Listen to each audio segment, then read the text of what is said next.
crawling... Clive? But if you're here, where the hell is everyone else? Don't tell me. They're all right. But it's a long story.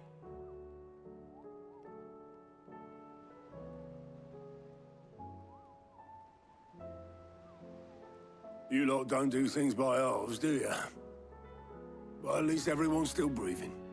Now, as for these writings, I'm sorry to say, Clive, but if you had those, you'd be... Sitting under a pile of rubble, I know. But we were able to save a few bits and pieces from the ruins, most of which ended up being used to build this place. The more personal items we gave to the next of kin.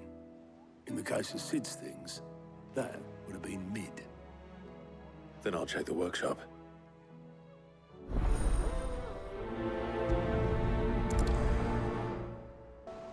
Well, did you find anything? Possibly. You wouldn't happen to know what Mid's first opus was? Opus?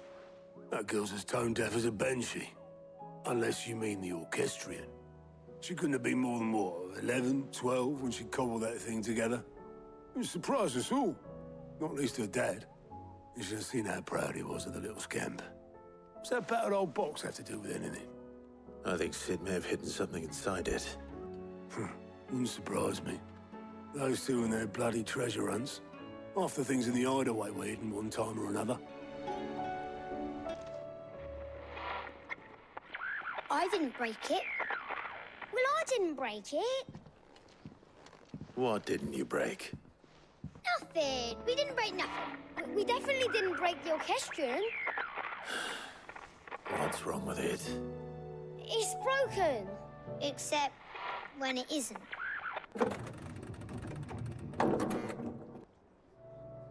See?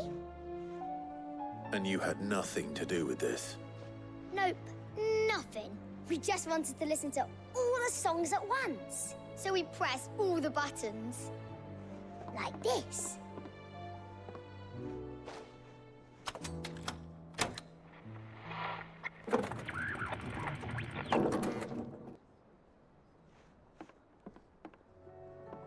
See?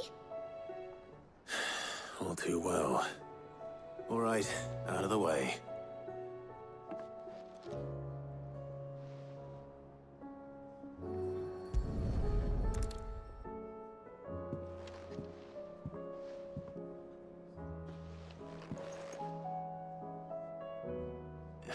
There's something caught on one of the gears. Did you break it? Can you fix it? No, I mean, yeah, yes. There. How about now? You fixed it! Sid fixed it! He more than fixed it!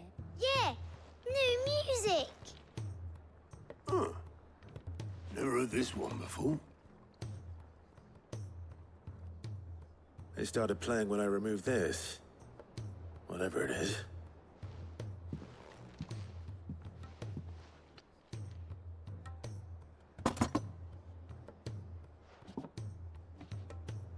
Well, don't look at me. I can tell you it's important, though. Sid showed it to me once and said as much.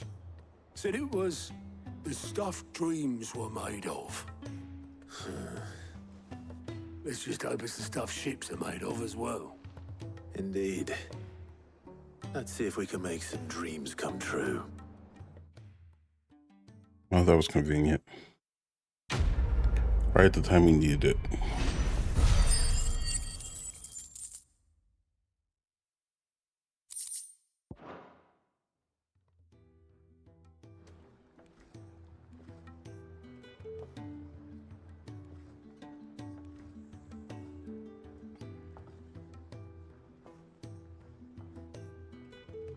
Just the two I was looking for. Aye, aye. Who's a patient? Actually, yes. The Crown Prince just left. Dion left. Unless you've another word for stood up and walked off. Yes, left. He did have the decency to leave a message with Obelisk before commandeering one of his dinghies. Should we go after him? No. We're not the Prince's keepers. He's free to do as he sees fit. I'd rather he did so in bed. His wounds are nowhere near healed. Much like yours, I suspect. Otto told me what happened in Canver. What is it with this realm's princes and their aversion to rest? Ask me when I get back. Though I may be sometime. Then at least try to stay safe. And if that fails, try to stay alive, eh?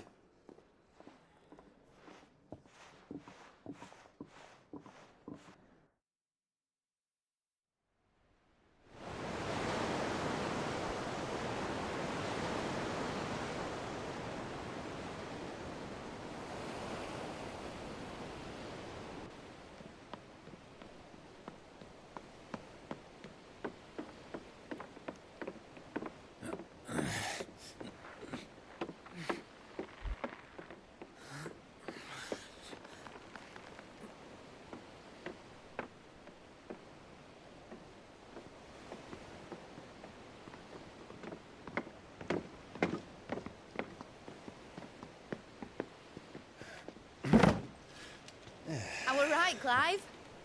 My dad had it all worked out. He'd be proud of you, Mid. His writings may have helped, but this achievement is all yours. Can we catch them? The Aine is one of the largest, fastest vessels ever built. And it won't help she has the wind at her back. Any other ship would be hard-pressed to keep pace with her, let alone reel her in. But this isn't any other ship. This is the Enterprise! And the world's never seen anything like my dad's engine. It certainly hasn't.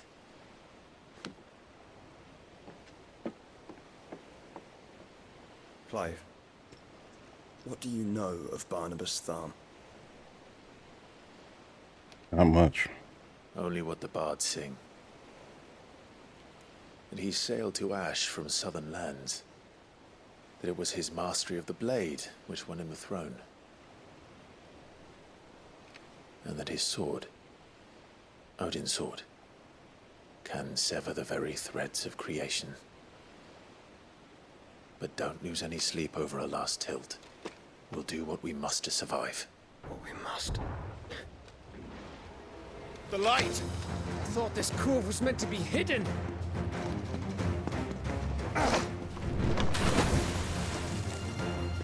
Mid! Company! Eh? We'll hold them off until the ship is ready. But hurry! Bollocks! All hands! Man your stations!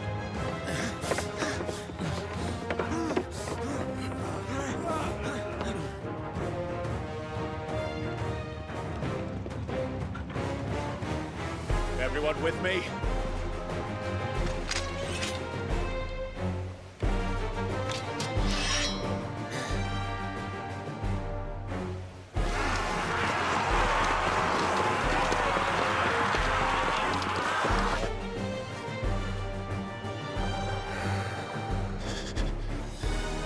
Here they come!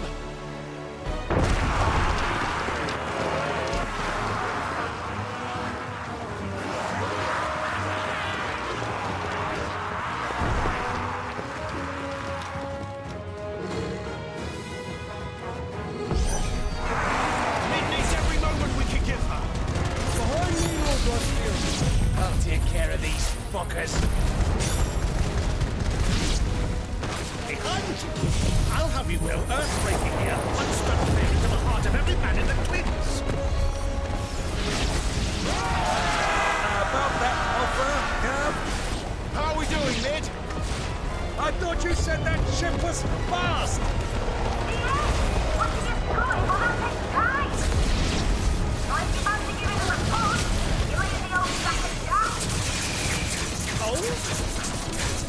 I haven't felt this alive in 20 summers! Come on, then! Which of you lot fancies meeting Ogre Killer next? I thought... Don't let the coffin be cured. Hell to pay and I'll stand if I'm going first.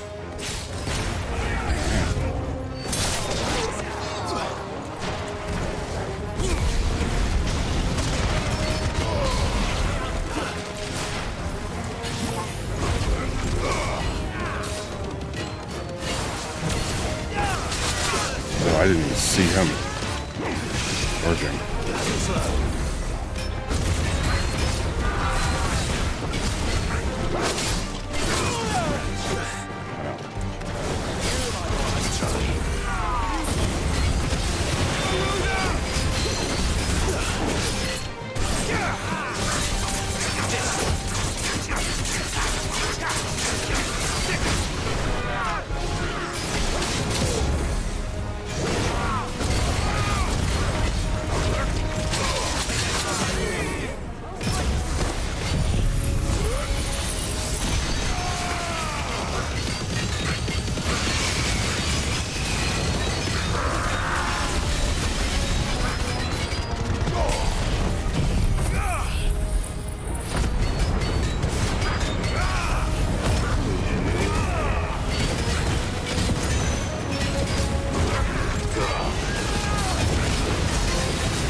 That was easy enough.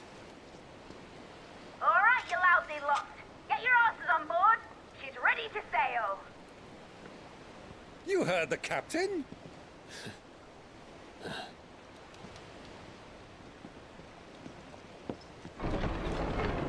Clive? I figured he wasn't dead. But I thought he was. Confounded. Then it is as I feared. Sleipnir is no man, but a creation of Odin.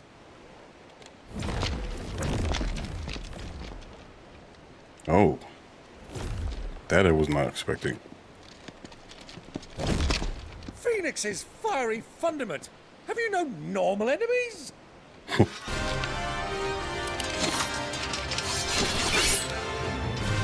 for another round? Of course we are. Right, Lord Rosfield? My boy, there was a time people called me the Executioner. Always in my hands. No matter, heads will roll all the same. Mate! New plan! You leave! We follow! Follow? Swimming, are you? Oh, bugger me! Weigh anchor! Engine's dead slow ahead!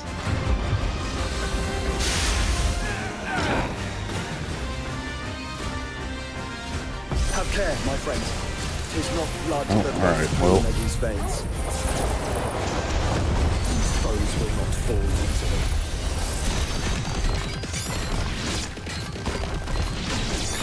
But they will fall. Like oaks before a woodman's axe. No, nothing.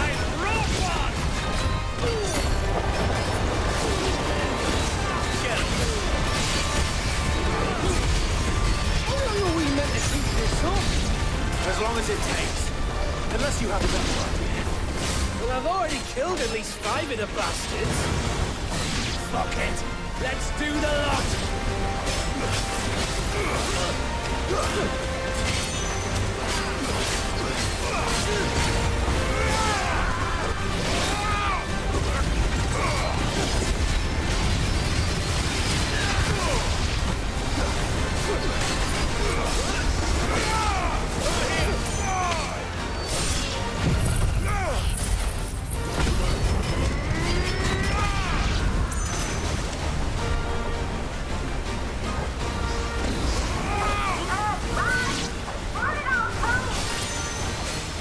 Should we make for the ship? Not yet. Wait for my signal.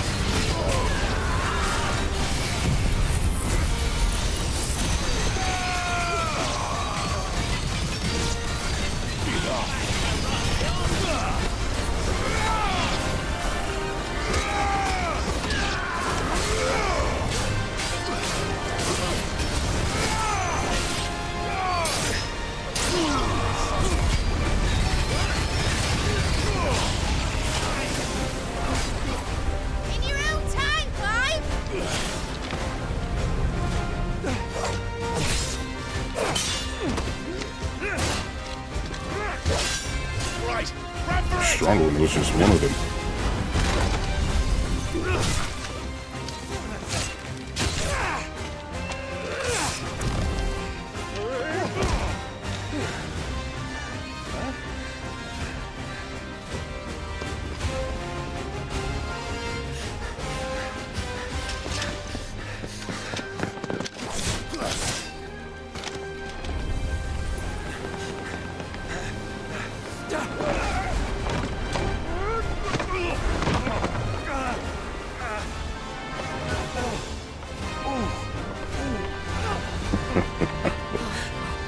I was just thinking, there's no way that old dude made that jump.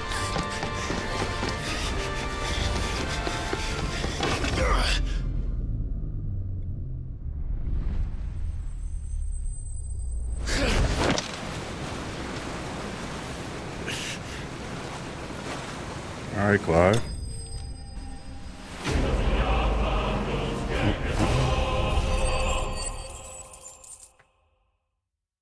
Is that 41?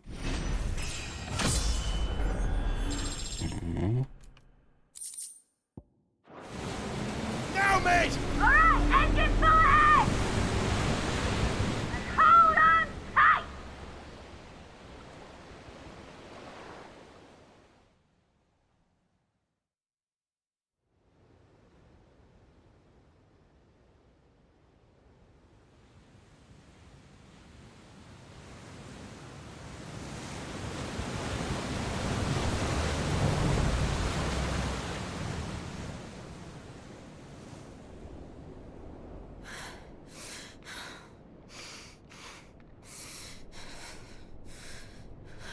Oh, there's Jill.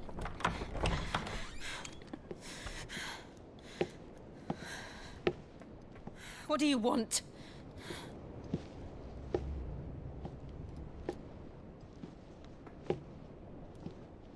That's quite a mess you've made. And wholly unnecessary. You are my offering to Mythos. I would not see you damaged.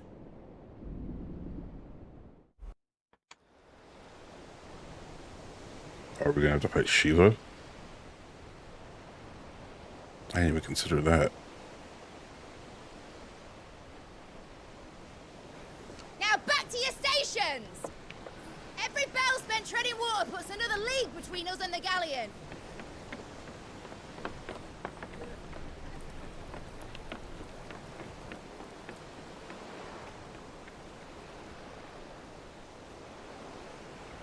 I don't suppose Mid has a spare engine?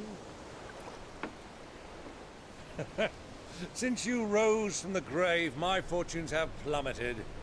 Are you absolutely certain of this quest of yours, Clive? The foes you face are as terrible as they are numerous. Aye, and they'd have us live and die on their terms, which should answer your question. Ha! You have that same stubborn look as your father did when he set his mind to something. On the battlefield, I am but a single axe. A deadly one, mind, but a single one nonetheless.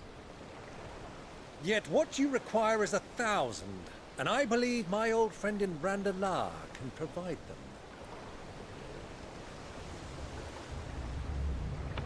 Take care, Clive.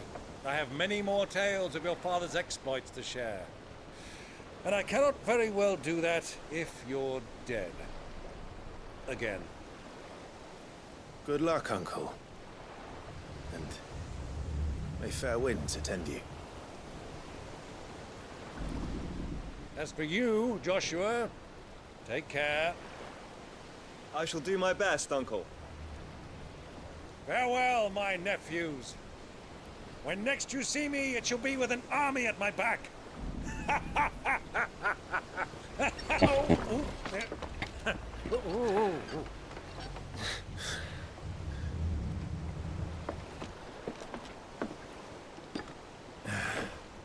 Cheerio!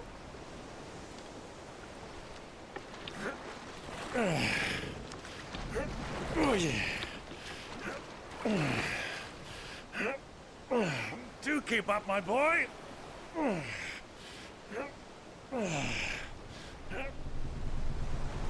Well, we can't have him showing us up now, can we?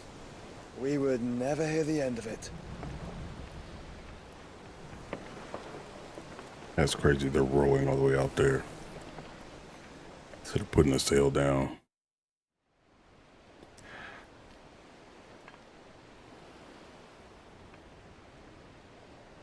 Oh, twin side.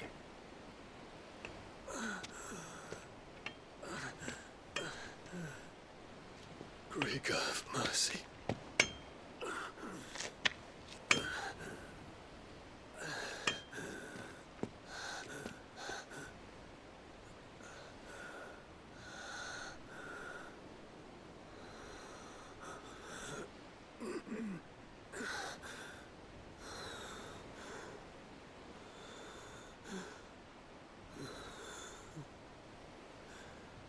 All this.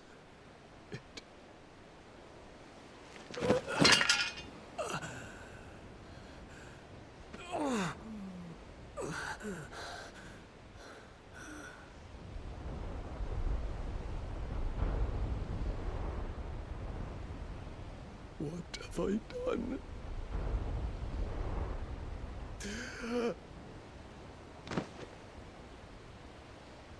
It's the potion girl. My lord.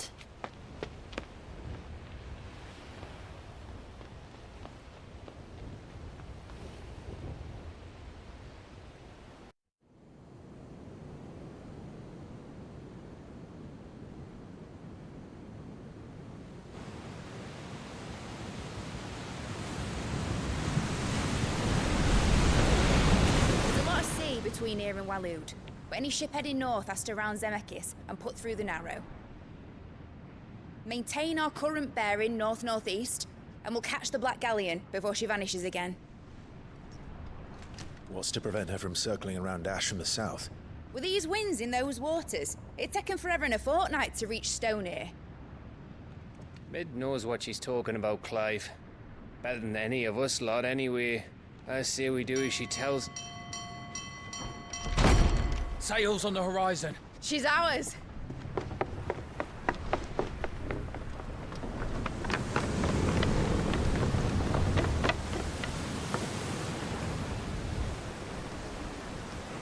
Look alive, boys! Full ahead! And keep those furnaces fed! Aye, aye! Do you feel that? Jill. All hands! Battle stations!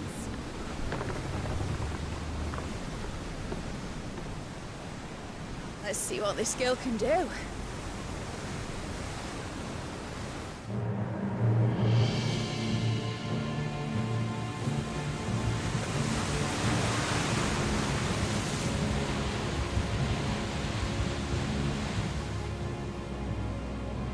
He's in armor. Where one leads, so does the other follow.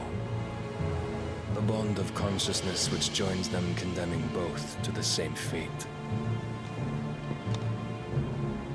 Yet my every attempt to strike it from their hearts serves only to tighten its hold.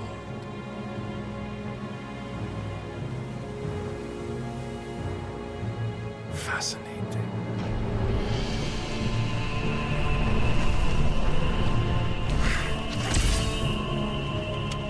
But then, there is naught my blade cannot sever.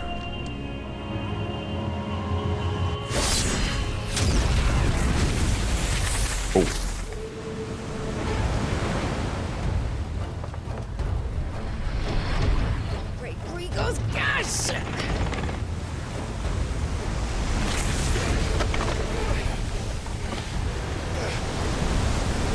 Barnabas. Hard port! Heads down, you brutes! And brace for impact!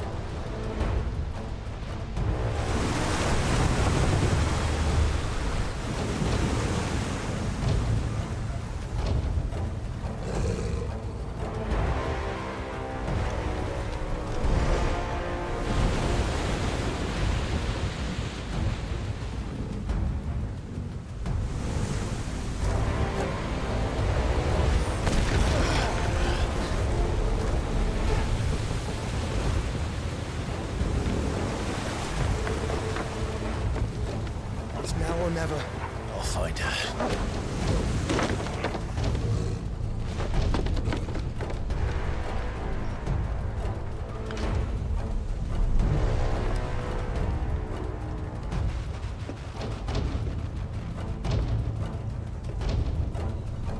We knew he was coming for Joshua.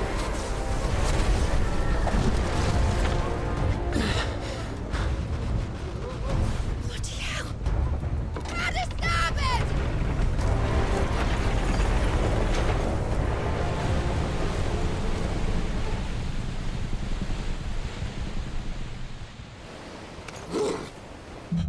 That was obviously a mistake. Where did you hide her, Barnabas?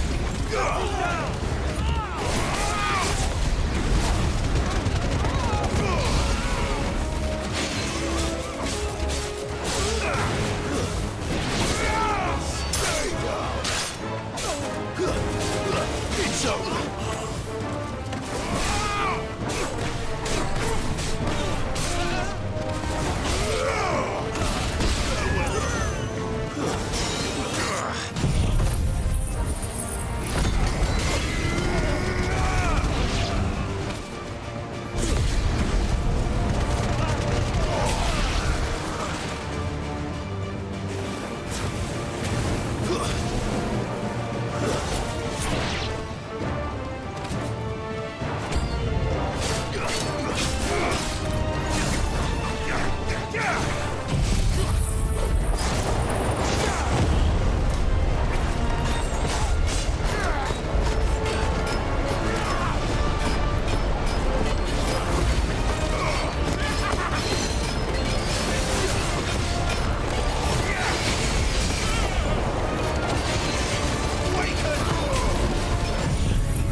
Fight at last. We're all going to die. It's on the Butcher's bill. I need to hurry.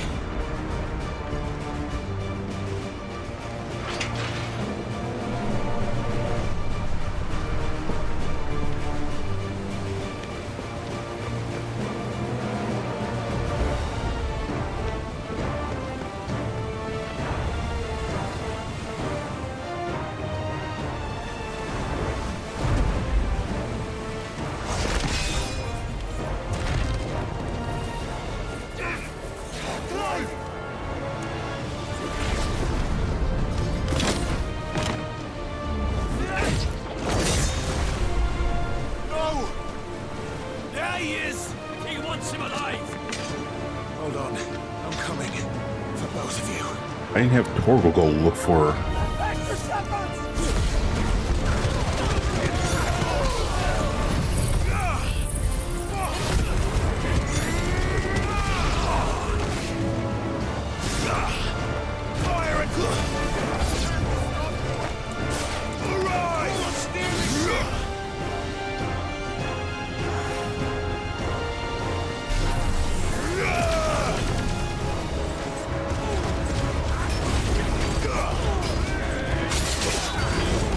I definitely dodged out of that, but okay.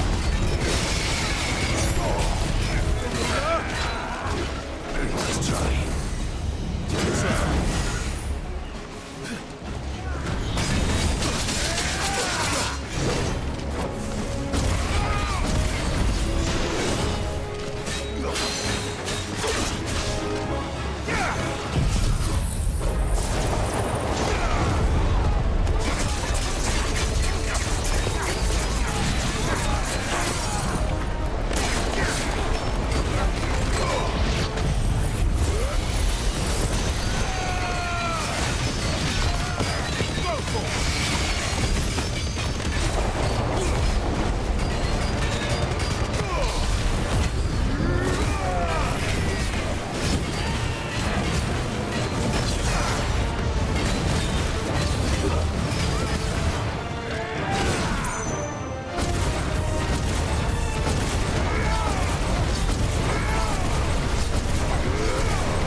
chain.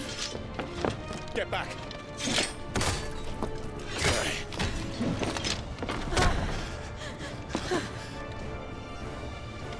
Clive, how did you... I'll explain later. Hands.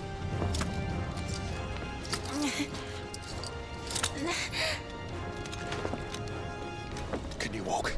Out of here I can.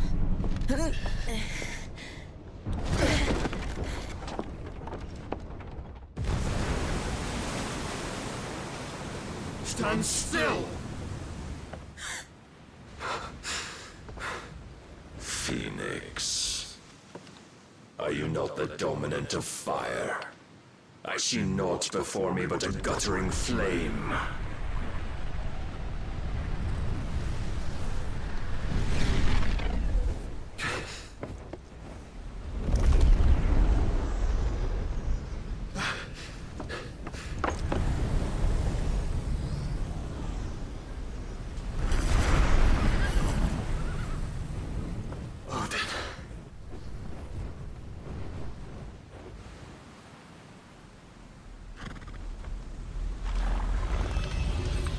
In earnest, then.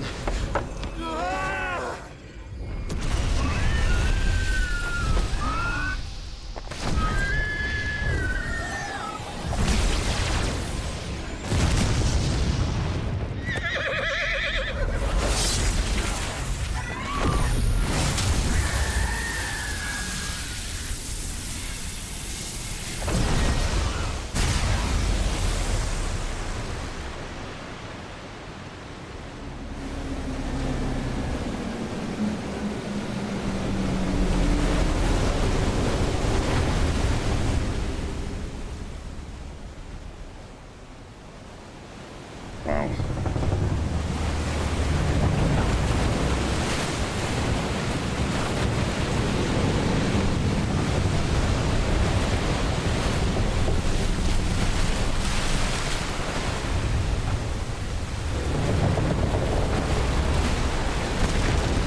Can you go on? I think so.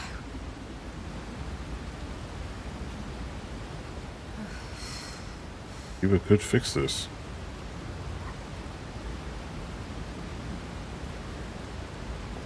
But to where?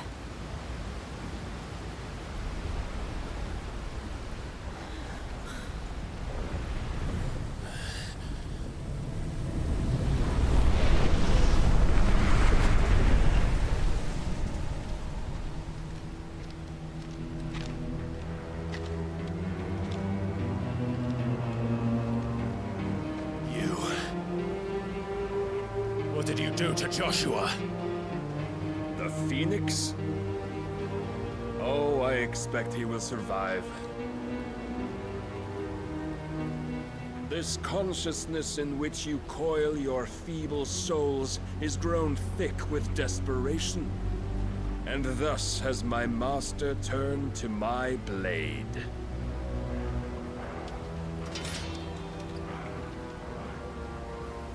The world will soon be painted in black. And all that live shall gather in death's autumn wake. Not if we remove the cause of this misery. Not if we destroy the last of the Mother Crystals and restore balance to the world. Come. Do you truly think it's so simple?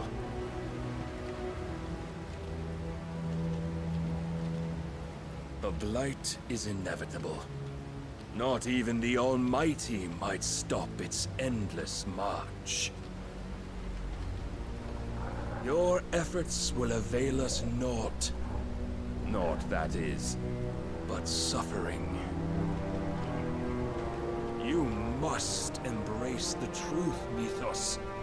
Accept your place with the Lord. Keep it. As long as there's a chance, there's a choice.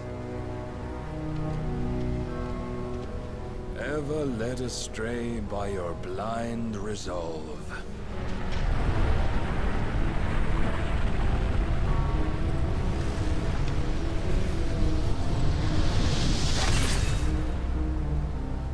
Now, it is time you learn the inevitability of your divine fate.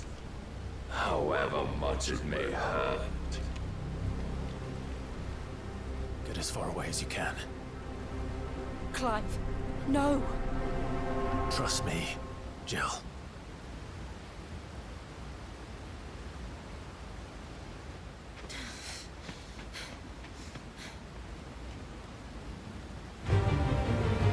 Go right into it. We don't have to do this. Oh, but we do. If only to remind you of your duty.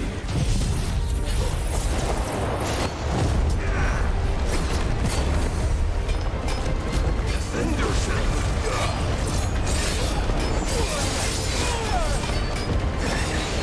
a short time since our last meeting, you have grown much.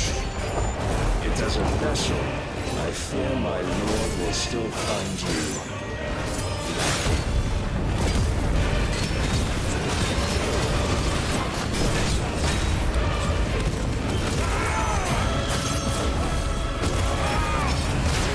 All this fire and fury, and for what?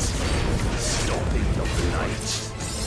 A foolish notion fed to you by a foolish man. How dare you? You know naught of this world or our place in it. If our fates were so easily rewritten, we would all be gods.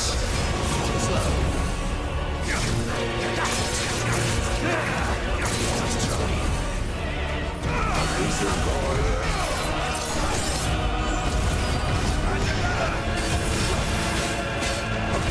I have seen enough. If reason cannot sway you, there are other means of persuasion that might.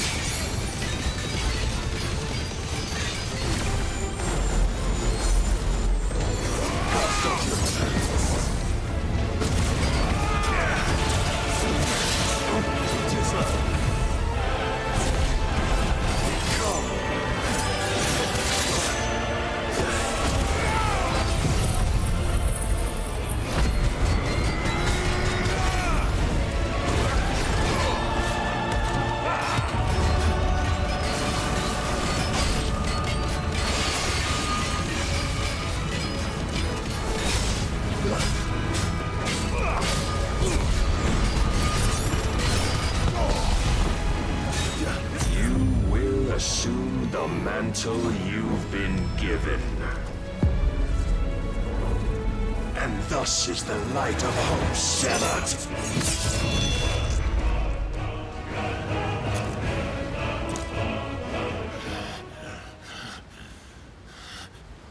He's still standing. You would yield so soon. Never. Clive!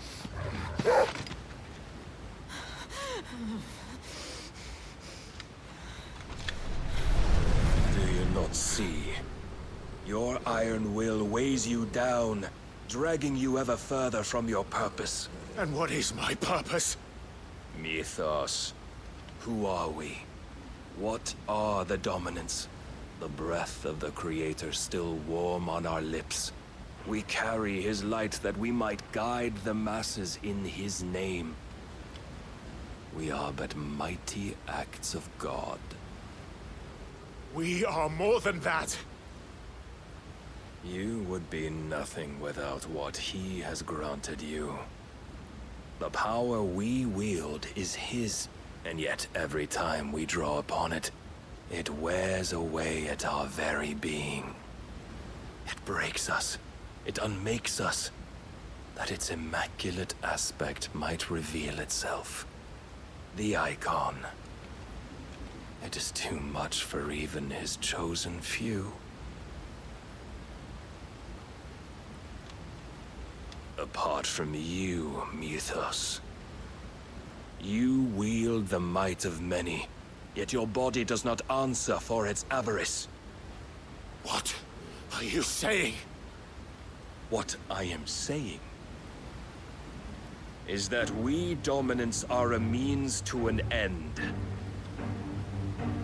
We were created for you, that you might drink deep of our strength and thereby fulfill your divine purpose. Which is? To feed. As you would know, could you only look beyond the walls of your prison of self-regard. As long as you choose to ignore this, you shall never penetrate my defenses. Still, you may take solace in the fact that you are not alone in your plight. The chains of volition shackle all of mankind, but there is yet cause to rejoice. For the Lord, in his mercy, has taken pity on his flawed creations, and shall see them restored to their proper forms. And what exactly would that be? Why, loyal servants to God. No. Manners, Lord Rosfield? They are men, like you and me. Albeit ones unburdened by the wills that drive our kind to madness. They are pure. They are divine. You mean to turn everyone Akashic? Not turn, Mythos. Turn back. For too long has mankind been led astray by their clamorous wills. It is time they return to a world of quiet equality, where they might once more know salvation. Salvation! And abandon everything we hold dear! We don't need your salvation. We'll save ourselves, and we'll do it on our own terms. Not yours. And not your gods! With every defiant expression of your will, the tighter the chains of consciousness become. But perhaps that fact may be put to use.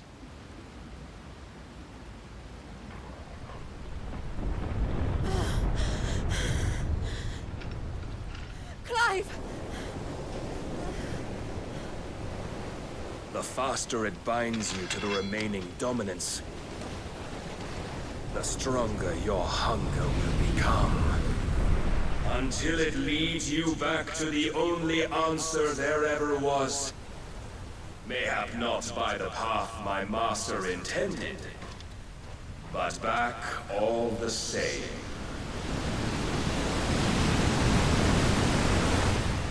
Ash is not far. I could freeze a path. You're in no fit state. Probably not, but I can try. You guys to do something.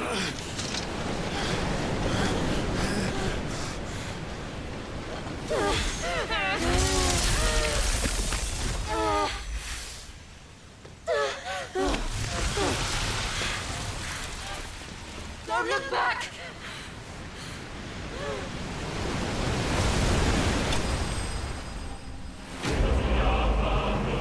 Clyde busted.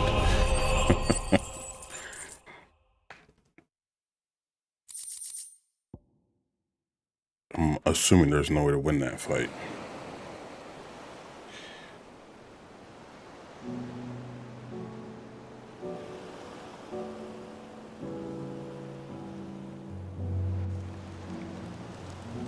I hope the others are safe. And they made it. The Enterprise was clear of the gap when we fell. They made it, Jill. And they will have seen the ice where it led. We need only wait till dawn.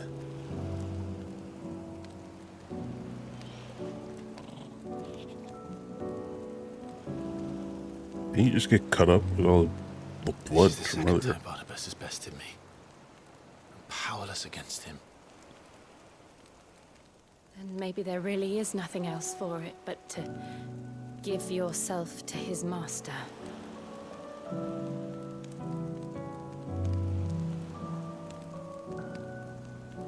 Only you won't do that. The Clive I know would never do that. So you believe? But do you really know me? If what Barnabas said was true, then I'm more monster than man. And each time I summon the flames from within, I burn away the things that make me who I am. Do you, though? Think of what you've used that power for. Of all the people you've saved. It doesn't matter how or by whom it was granted, only how you choose to use it. And you've chosen to use it for good, haven't you?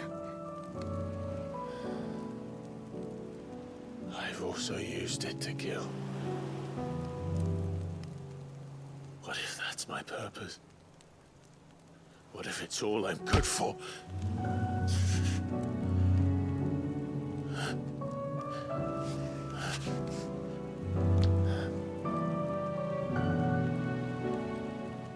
You're still that same boy I grew up with.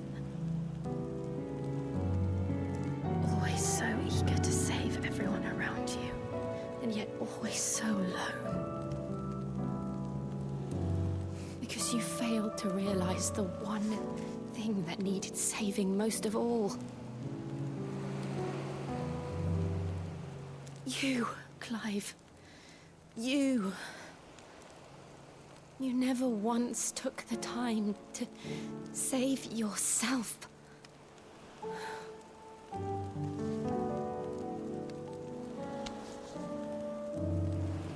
Myself. I think I might be beyond saving.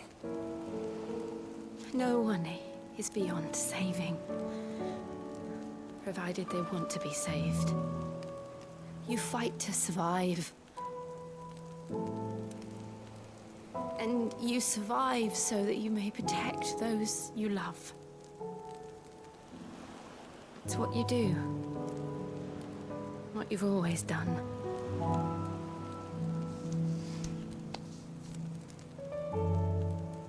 And I know you're not about to change. So I'm going to help you. To give you what you need to protect us all.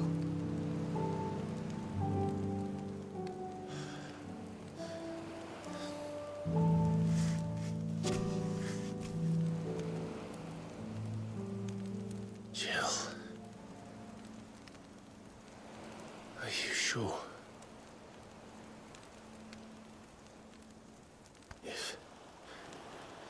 If this is what you want, then...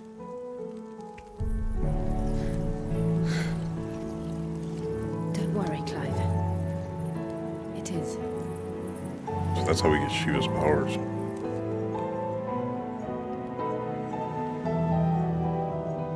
This burden, I'll give you the strength to bear it alone. But I'm not alone.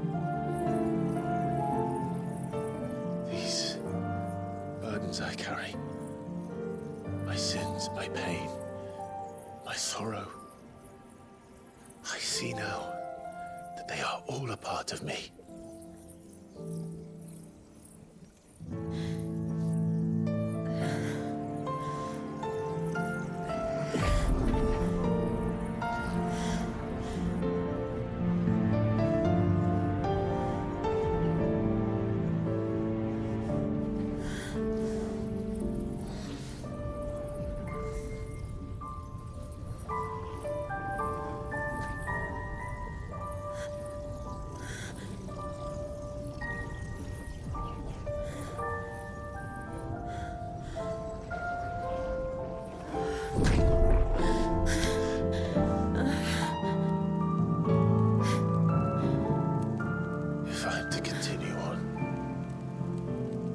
pledge my life to those I love,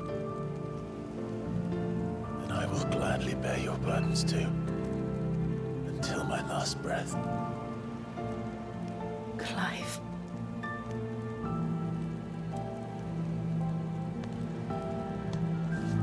I promise you, Jill, we will find a way to escape this fate. Find a way to save each other.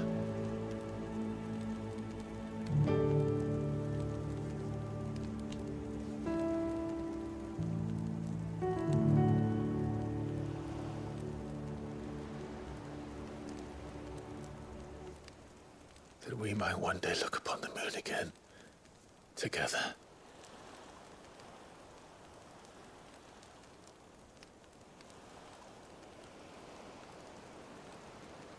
And I promise you, Clive,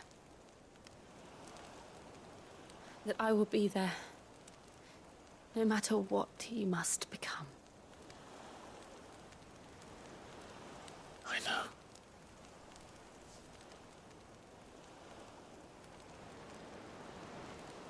I never thought a smile could bring me so much joy.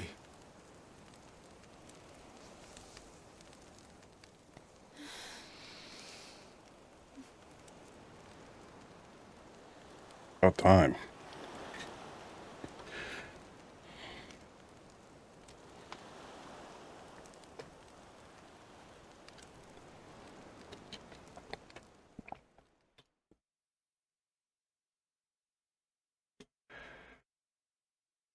Still don't know what happened with Joshua. Hopefully he's still in the Enterprise.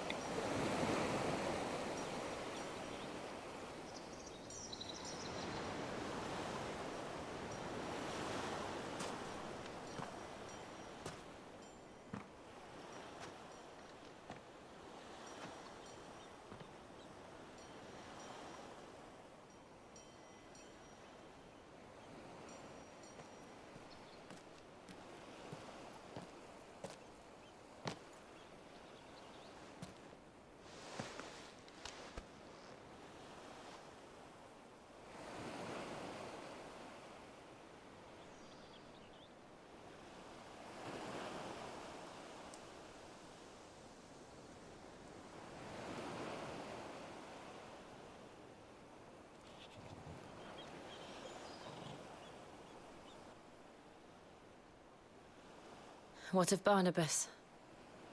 Do we pursue him? No. Our paths will cross again soon enough. Whether we like it or not. Besides, there is something we must do first.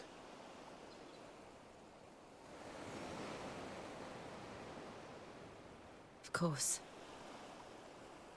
Drake's spine. The last Mother Crystal. The Einherja is at the bottom of the sea.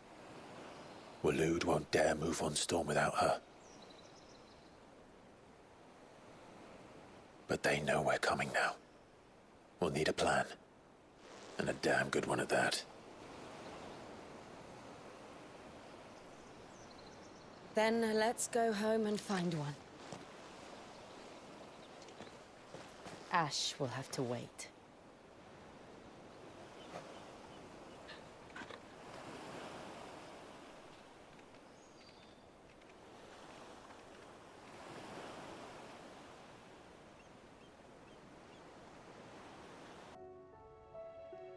But the gameplay's still solid. It says Odin split the sea in two.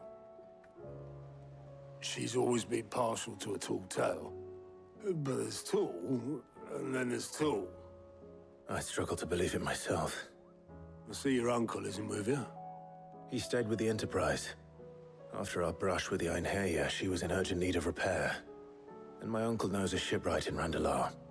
We're to join him there when we're ready to sail for Ash. You sure that's wise? Last I heard, the place was still overrun with Akashic. Show me a city where that isn't true.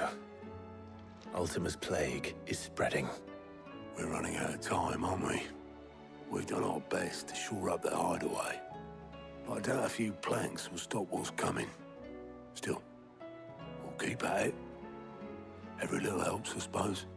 Let's hope so. Heard the bad news then, did you? What bad news? About Dravost. Blackthorn's old haunt. With the forge and all that. Well, anyway, the mines just down the road from there are spewing at Aoife like no one's business. And the village? Safe from the flood for now, but they've got other problems. Akashic. Every creature in the area is either turned, or on the way to turning, apparently. Zoltan and the others are living on borrowed time. They need help, and quick. Doris sent a few curse breakers to keep an eye on things, but there's only so much a couple of scouts can do. Except get eaten.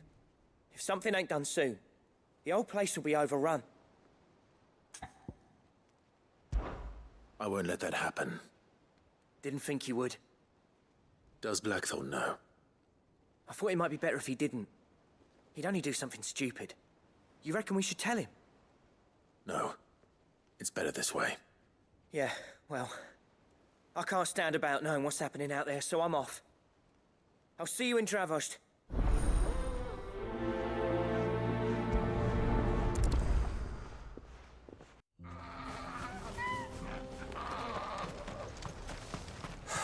So Dravost is still standing. For now, at least. If you can swing a hammer, you can...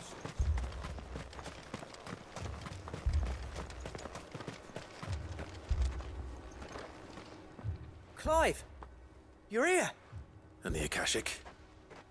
Mostly off to the north still. But I spoke to Doris's scouts and it turns out things are worse than I thought. There's swarms of them out there. Told old Snotty to be ready to seal the north gate. That should buy us some time if we need it.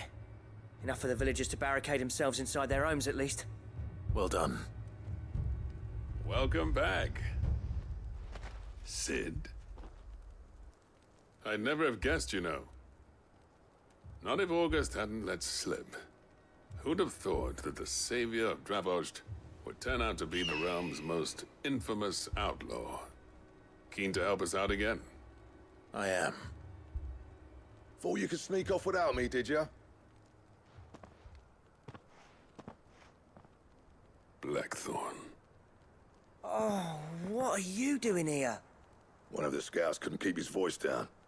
Unlike my best mate who didn't think I deserved to know. Zoltan, how long's it been? Long enough for us two to turn into a pair of old codgers, I see. That your idea of an apology? Prick. Don't listen to him. You only did what you thought was best. For the village and that. I did, yeah. But that ain't the whole of it. Vulcan, our master, didn't leave the chiefdom to the two of us. He left it to me. The best blacksmith in Dravost, barring himself, of course. Bloody stupid tradition, in my opinion. If someone's got talent, you should let them practice their craft, not ask them to settle petty feuds and barter for grain. Our master wasted half his life that way. I wasn't about to let that happen to me. So you wasted half of mine instead. You're what Dravost needed. Under me and my precious ideals, this place wouldn't have lasted a year. So I left to devote myself to the work and spare you lot the consequences. I may be a selfish prick, but I only did what I felt I had to. What you had to do was your duty! Even if it meant we all starved? Enough. This is no time for bickering. You can finish beating each other up once Dravost is safe. Fine. I've said my piece anyway. Yeah, so have I. Sorry, Clive. I shouldn't have stuck my nose in. We're short enough on time as it is. Still, give us a mo, would you? I need to get my head straight before any of them Akashic try to bite it off.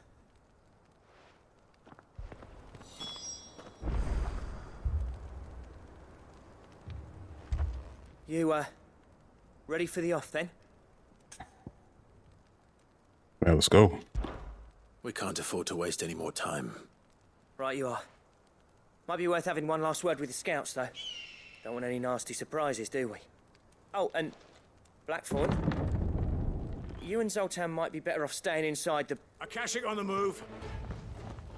How close are they? Within sight of the walls. And there are more coming up from the mines. What was I saying about nasty surprises? They'll wash right over us if we stay out in the open. We're pulling back behind the gates. Good idea. Get yourselves inside, but keep your weapons handy. Understood.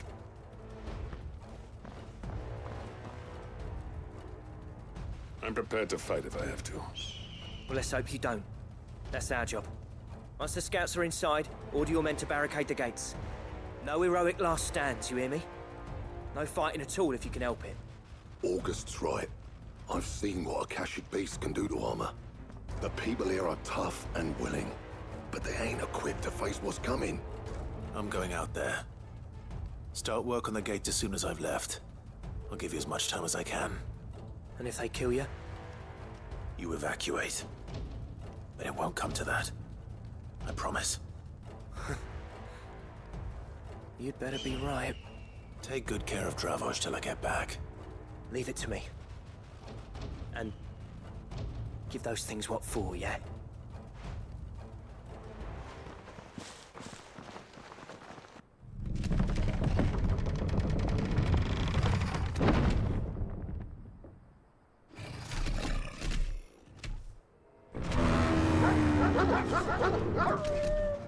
All right. Which one of you's first?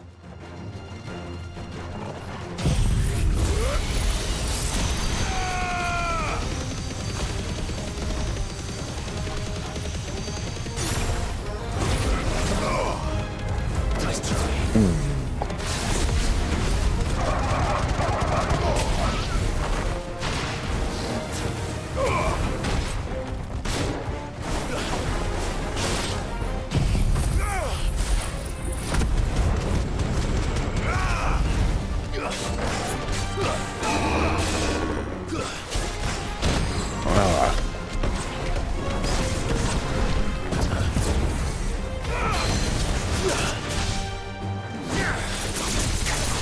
I'll be honest, I might get rid of Gouge. Maybe it's better if I level her up.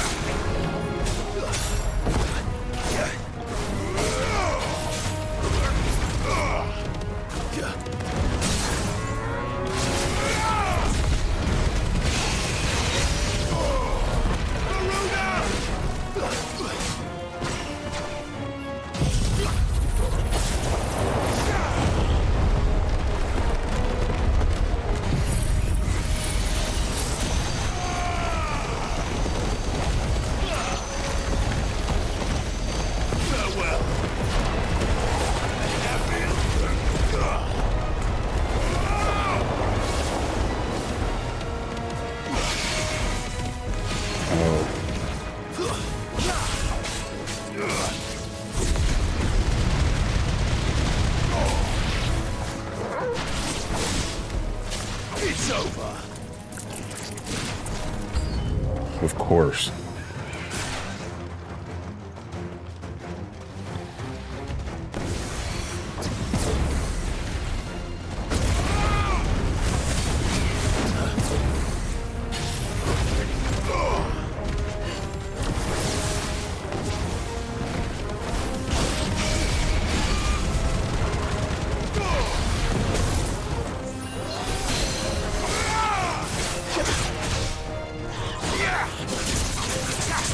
Yeah, I'm gonna try upgrading it. Maybe it's a little bit better than.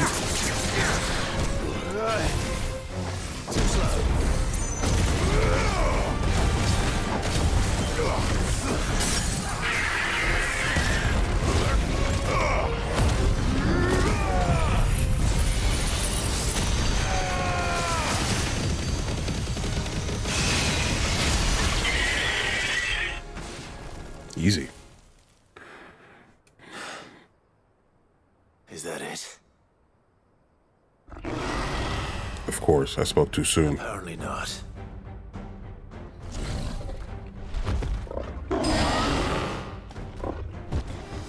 Of course, there has to be a chimera. You're not getting past me.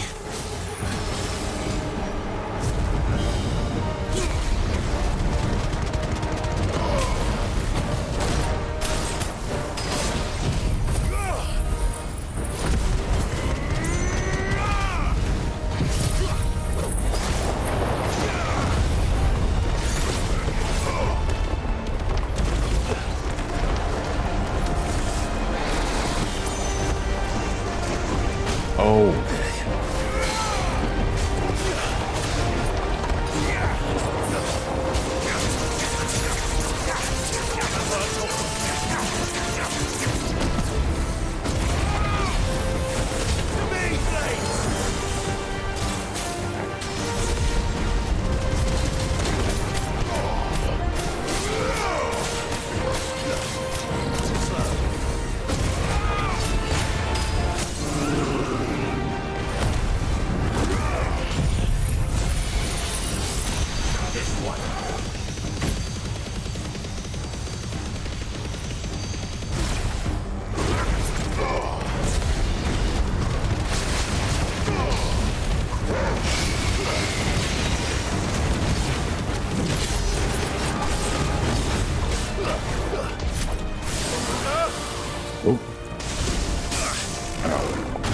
Great.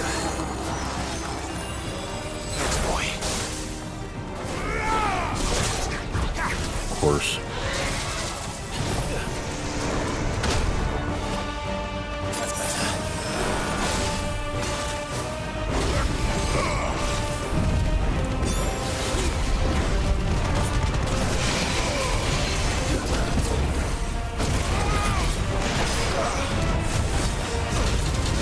Definitely hit dodge there, but okay.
Farewell.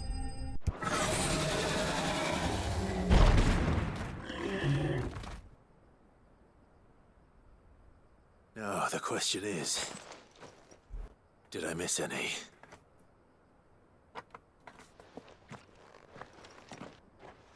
Man alive! You're still in one piece! I slew as many as I could. As many as I could, he says. The old bleeding lot, more like it. Well, almost. Only almost. Yeah, one or two did try to sneak over the wall. But we got the bastards, don't you worry. Good. Though you do know, more will come in time. In time, yeah. But we can think about them later. Let's get you back inside.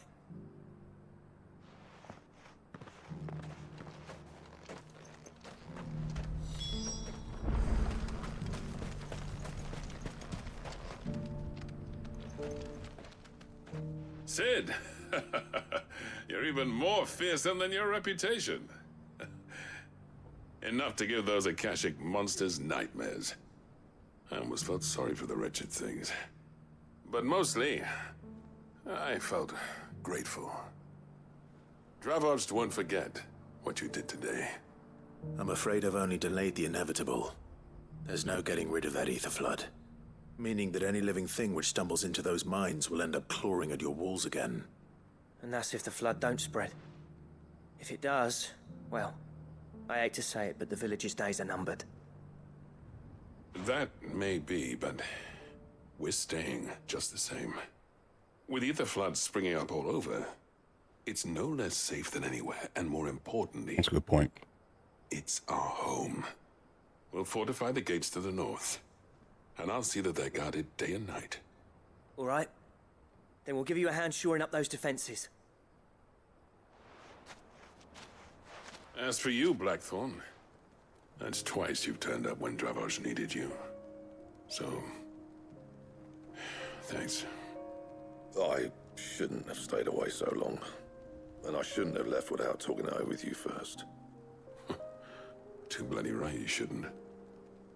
Though I doubt I'd have listened. I always envied you.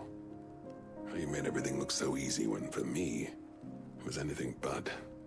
You leaving gave me the perfect excuse to hate you. And from that day on, I never once stopped to wonder what it would have been like if you'd stayed. But what you said earlier, it was true. You'd have been the death of this place. Finally, something we can agree on. I hope you see the sense of it eventually. You kept this place alive. Alive, perhaps. Wealthy even, but... Dravozhd isn't what it once was. Our work used to be the pride of Dhalmekia. Now, we churn out the same rubbish day after day, because it's easy and turns a profit. It's not about the craft anymore. I wouldn't send my sons to war wearing the shit most of our smiths are making. I've kept working, honing my skills, trying to lead by example, but no one sees the point. The average castle apprentice has as much passion for the craft as our current lot. Come back to us, Blackthorn. Remind Dravozhd what a true master blacksmith looks like. I'll even man those bellows of yours if it means we can work at the same forge again. That's a kind offer. Kinder than I deserve. And I wish I could accept, but I'm needed elsewhere. There's people who trust their lives to my steel, and I daren't let them down. Fair enough. But that doesn't mean I couldn't visit from time to time. Let's see if we can't rekindle this town's passion for the craft, shall we? I'd like that. Just be sure to tell Snotty to let me in the next time I come calling, yeah? Knowing him, he'd let you in anyway. Blackthorn.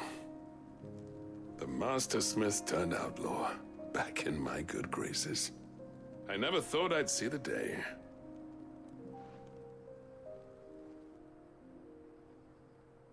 I'd say that went pretty well, wouldn't you? Even better than I'd hoped. Sid, I've got something for you.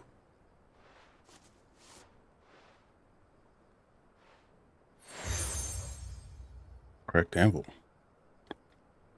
And this is? A token of our lasting gratitude.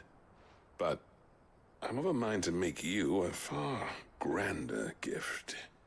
Designs for a certain sword have been passed down from chief to chief for generations. Now hold on, Zoltan.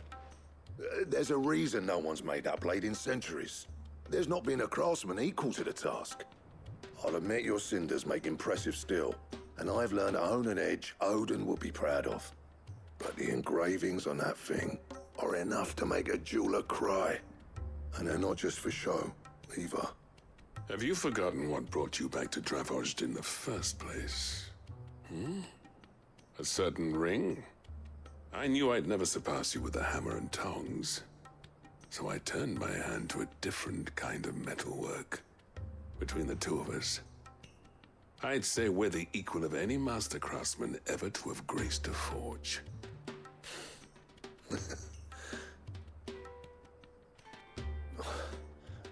You know what? I think you might be right. Clive, you wouldn't mind if Zoltan came back to the Hideaway, would you? He's more than welcome. As long as he can keep our secret. Right. Zoltan, get your tools. We've got a legend to forge.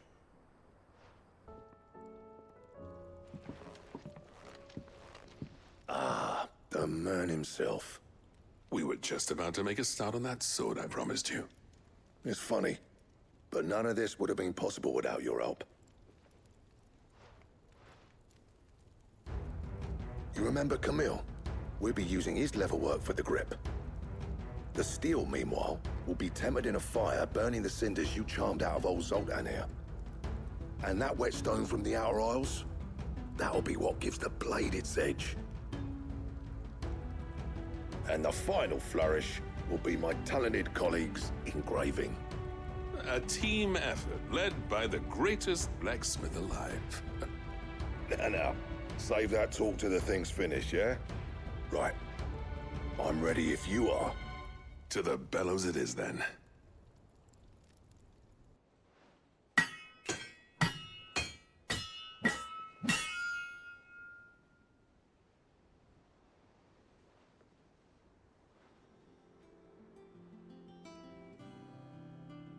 Well, bugger me. We actually did it. Oh, look at that. The sword to end all swords. Ragnarok. Oh. It's quite something. I trust you'll take good care of it. Thank you. Both of you. So, does this make you pair the greatest craftsman alive, then? This? Nah. This was just following the footsteps of the greats of old. It'll take more than that to earn us our place in history. But we're up for the challenge. Here.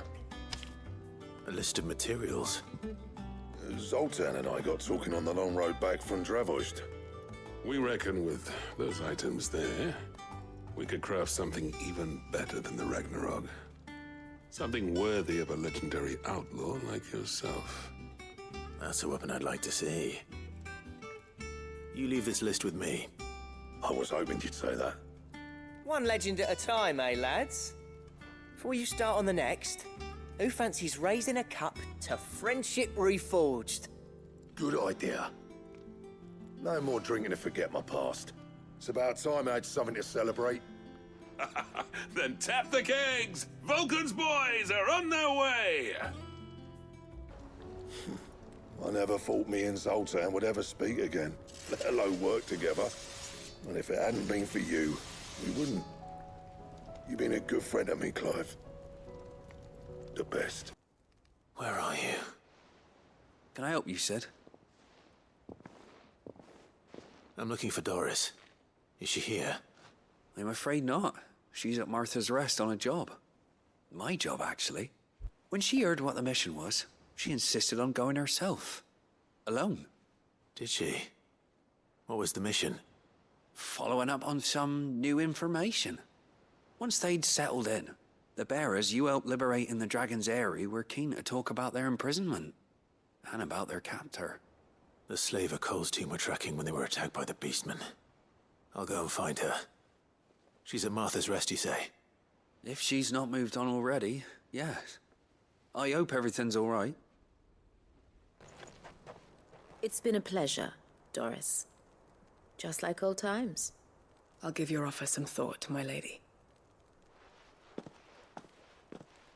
How goes the investigation? Sid, what brings you to Martha's Rest? You. I heard you were out here on your own, tracking our slaver.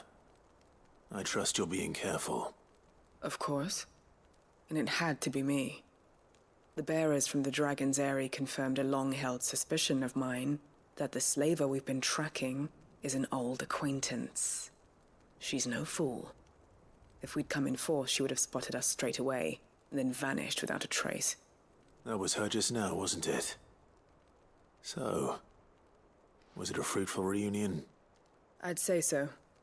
She tried to recruit me. Seems her time in Rosaria is coming to an end. She's abducted bearers from across the region and is looking to smuggle them back into Sambrek. After her brush with those beastmen on the road to Northreach, she hired herself an Imperial escort, which she wants me to join. She's dangerous, Sid, but I think I can stop her. Then I'm going with you. I'll take care of the escort. You can see the bearers to safety. Where are they? The Baum Archers, soon to break camp. You go on ahead. I'll follow once I've sent word back to the hideaway. Good. They haven't broken camp yet. How did Doris come to know a slaver, I wonder?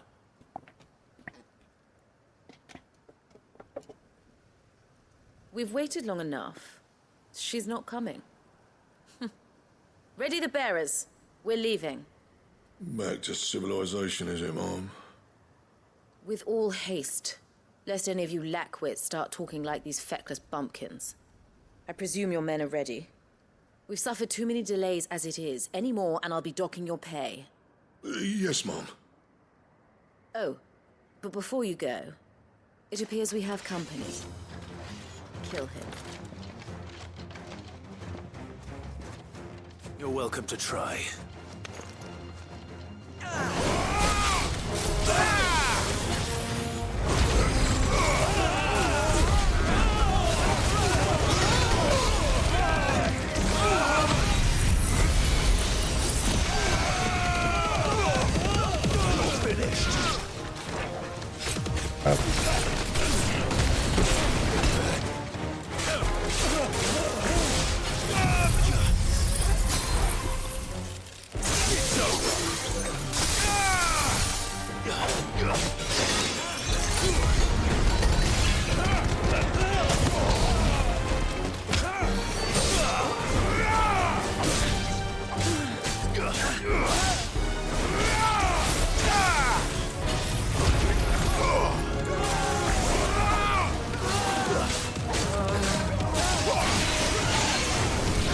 All yours, Torgal.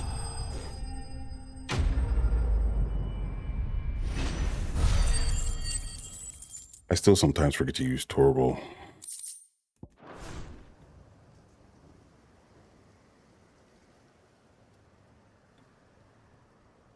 So much for your escort. You'll forgive me for not avenging my men. I'm not the swordswoman I used to be. I surrender. Do with me as you wish, Cid the Outlaw. Cid! Ah, Doris. I take it you're not here to rescue me from our brooding renegade? You know, I always wondered where you'd vanished to. But casting your lot with this criminal of all people. Better fighting for a cause than killing for coin. I'm sorry, Cid. I should have told you sooner. It was easy to figure that one out. This woman, my former master, once trained bearer children to be weapons in service of the highest bidder. She raised me like a daughter, and I did terrible things to earn her favor. It wasn't all terrible, surely. We had our fun, too. You were always so eager to learn, and had such clever hands. All my other children took either to the blade or to the books. Always either or. But you proved yourself a master of both. That's why I kept you for my own. How about it, my little dagger? Care to swear that blade to me again? I never swore my blade to you, nor will I ever. I fight for a higher cause, to liberate the bearers of this world. Farewell, Master. Thank you for making me the weapon I am. You always were a righteous child. Perhaps that's the reason I loved you so.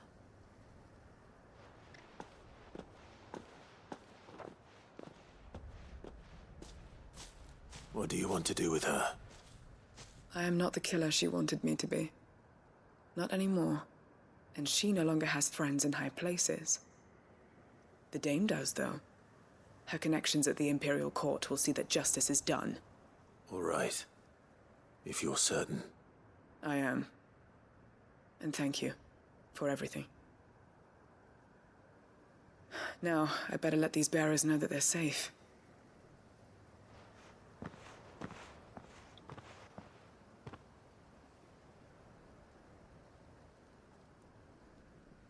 And I should head back to the hideaway and put Cole's mind at ease.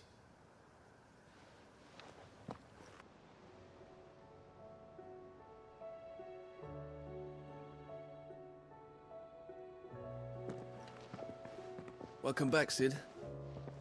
Doris's message just arrived. I hear you saved more bearers from being smuggled across the border. With any luck, they'll be joining us in the hideaway shortly. Oh, and your letter. You don't need to worry about Doris anymore. I'd been hoping as much. She mentioned one or two things in her report. So the slaver we'd been chasing all these months was her former master. Wish I'd known. She's been arrested, by the way, over in Sanbreque. Went quietly, or so we're told. And she won't be getting off lightly. The Empire may have no love for bearers, but it's none too fond of black market traders either. Can't have been easy for Doris. I'm sure it wasn't. But don't worry. She'll be all right. I hope so. Suppose you should know, eh? You had quite the past yourself before you came here, or so I understand. Anyway, thanks again, Cid. The Cursebreakers would be lost without Doris. And you, of course. Keep up the good work, Cole. Oh, Clive. What am I to do? My wards and I may soon be without a home. What's happened? The High Cardinal has descended from his lofty throne and taken up residence here in Northreach. The High Cardinal? Leader of the Council of Elders, second only to his Radiance at the head of the Imperial government. Not that any of those things still exist. Right, I was about to say, Now they he don't goes exist by anymore. his noble title, the Duke of Oriflamme. And what does he want with Northreach? He wants to transform it into a military stronghold, a foundation upon which to build a new Sanbreque. He's already secured the support of the various army remnants, with promises that they shall be afforded the respect they deserve in his empire. One built on the confiscated property of the people. He would rob the populace to pay for it. Believe me, I have used every means of persuasion to discourage him from this folly. But for whatever reason, he will not listen to me. What does Captain Philippe make of this? When the town was under attack, it was him the soldiers rallied around. Couldn't he use that influence again? How? By speaking out against one of the most powerful men in Sanbreque. A man whose stated aim is to revive the empire Philippe's comrades swore to serve, and to improve the soldiers' lot within it. The captain can offer them a regular supply of gruel, and an occasional trip to the Vale to help them forget the terrors they face each day. The Duke offers them a vision of strength and safety. No. Any attempt to incite mutiny would cost Philippe the support of his men, if it did not cost him his life. But given the mood around town, mutiny may yet be unavoidable. The people have little appetite for further deprivation, least of all when it serves only to elevate others. Who could blame them? Clive, would you appeal to the Duke on my behalf? For your services to Northreach, you have the respect of the soldiers, and they will take you to His Eminence if you ask them. And unlike Philippe, no bonds of loyalty prevent you from speaking your mind to the man. Well, will you try? You could hardly fare any worse than I did. I'll see what I can do. Thank you, Clive. Tell me then, where will I find this Duke of Oriflamme? In the garrison? Overseeing the troops, yes. All right. Wish me luck.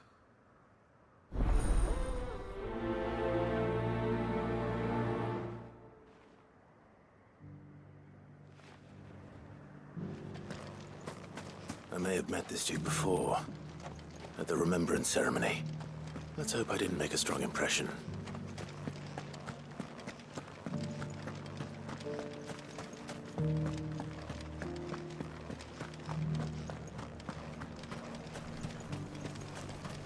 As long as you remain... Halt! Oh, sorry about that. You're the dame's man, aren't you? You got some business with the captain? No, actually. With the Duke. I was hoping I might be able to speak with him. We're under orders not to let any civilians pass. But you should be all right. His Eminence has heard all about you and your heroics. Wait here. I'll go and ask.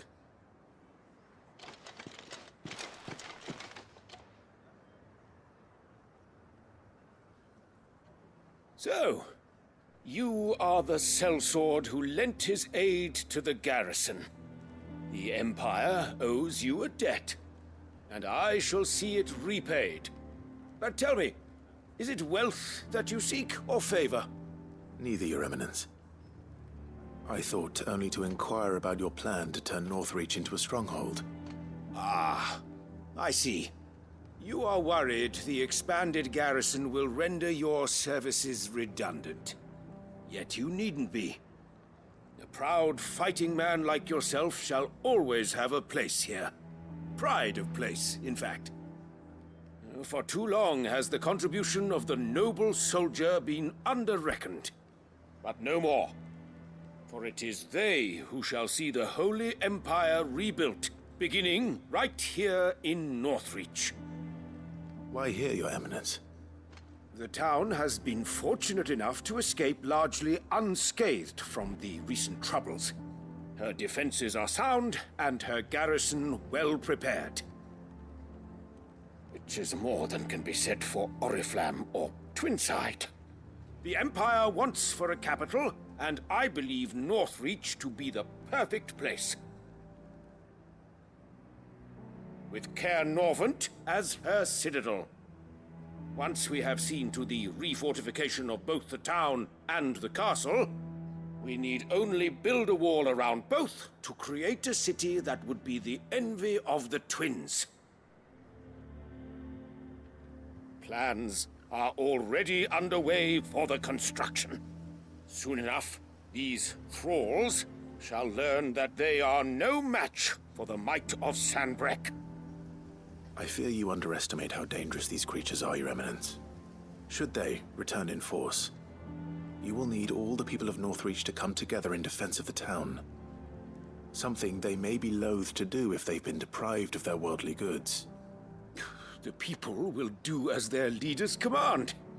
If Sanbreque is to be rebuilt, she will require a functioning government. One whose authority is beyond question.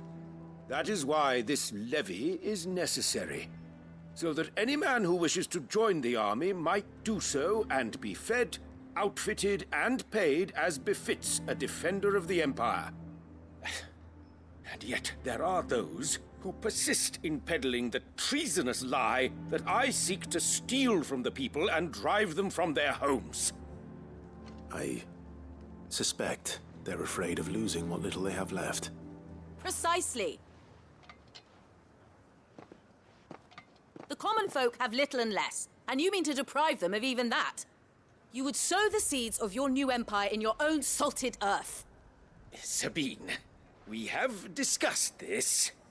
Yes, and I told you then how putting the empire before her citizens would lead only to revolt. Without an empire, there are no citizens. And in yours, there will be only beggars. Is that what Griga wills for her people? Do not take her name in vain, Sabine. I'll come back later. The citizens revolt. I wonder what the people really think of the Duke's plan. It wouldn't hurt to ask them, I suppose. Let's begin with those on the other side of the wall. As long as you remain. I mean, they both have a good point. Both sides make sense. Why they would be for or against it. Ultimately, Clive is right that the threat is bigger than trying to rebuild one town. All right there. What is it you're after, sir? Just your opinion, actually. I wondered what you thought of the Duke of Oriflamme. Oh, him. Not much. None of us traders do. It's thanks to nobles like him that we had to set up shop this side of the wall in the first place. Couldn't have the rabble getting any closer to the holy capital, could they? And now he's trying to drive us out completely, threatening to take everything we got from us if we don't clear off. If the dame said she wanted him run out of town, I'd be straight through that checkpoint, tar bucket in hand.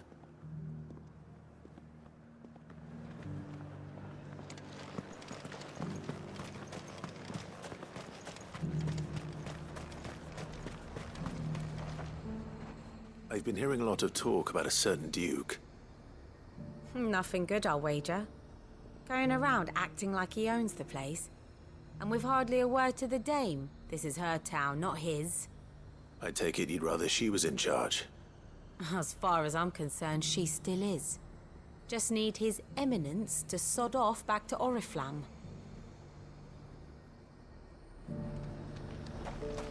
Why? Yeah, it doesn't look like his plan's gonna work.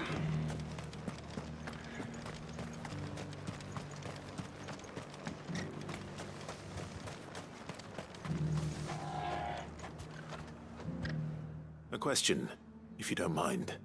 What do you think of the Duke of Oriflamme? Don't get me started. You build a life for yourself somewhere, earning for some noble to turn up and tell you you've got to hand it all over to him. If he thinks his name and his chains give him the right to empty our purses, he's in for a rude awakening. We'll do whatever it takes to keep what's ours. Whatever it takes. Excuse me, do you have a moment? I wondered if you'd mind sharing your thoughts on the Duke of Oriflamme. Well, he's made a lot of enemies coming in the way he did. I mean, look around us. You can see the state the realm's in. The traders might not like having the screws put on them, but if they volunteered a few more of their hard-earned gil before things got bad, maybe they wouldn't have to. I think the Duke's got a point when he says rebuilding the Empire's the best way of making sure we're all protected. And if that means people who don't know one end of a sword from another have to make way for those who do, well, that's just how it goes.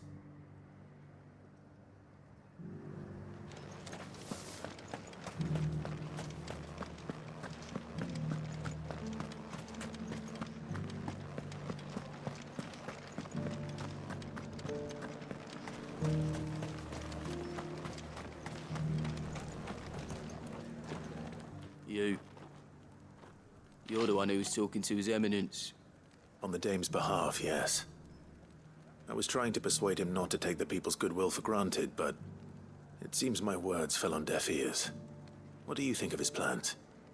I'm a soldier, mate. He tells me what to do, not the other way round. Listen, I've got nothing but respect for the Dame, but I've got a family to look after.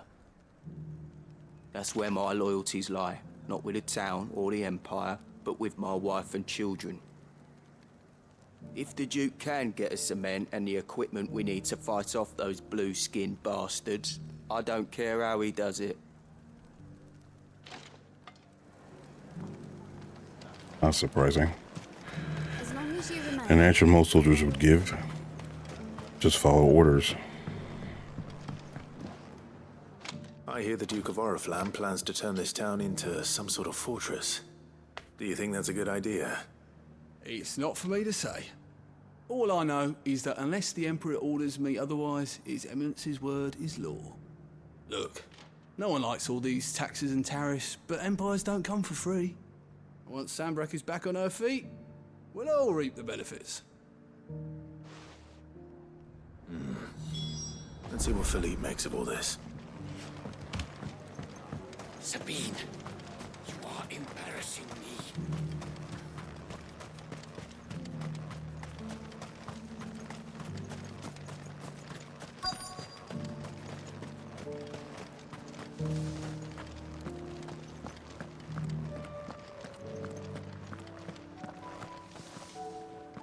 Captain, do you have a moment?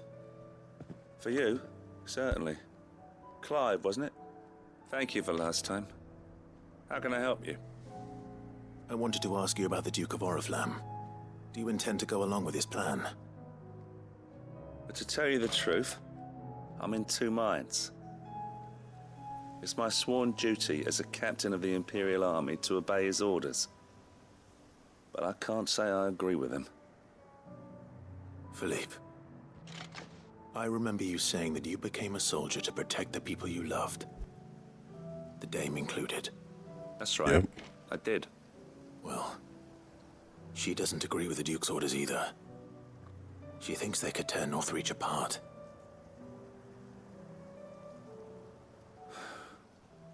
And she's probably right. Thank you, Clive. I know what I need to do now. Protecting the people I love is what matters. Doesn't matter how. Well, duty calls, so I better go. Thanks again.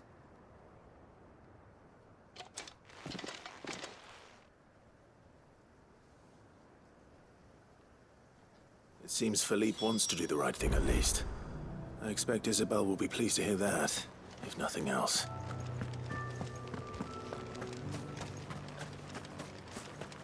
I made it sound like he was gonna assassinate the Duke or something. It's really weird how he just kind of walked off and said, oh, know what I have to do now. Gotta take the guy out. Or something, I don't know. Ah, Clive. How did you fare? Were you able to speak with the Duke? I was, but...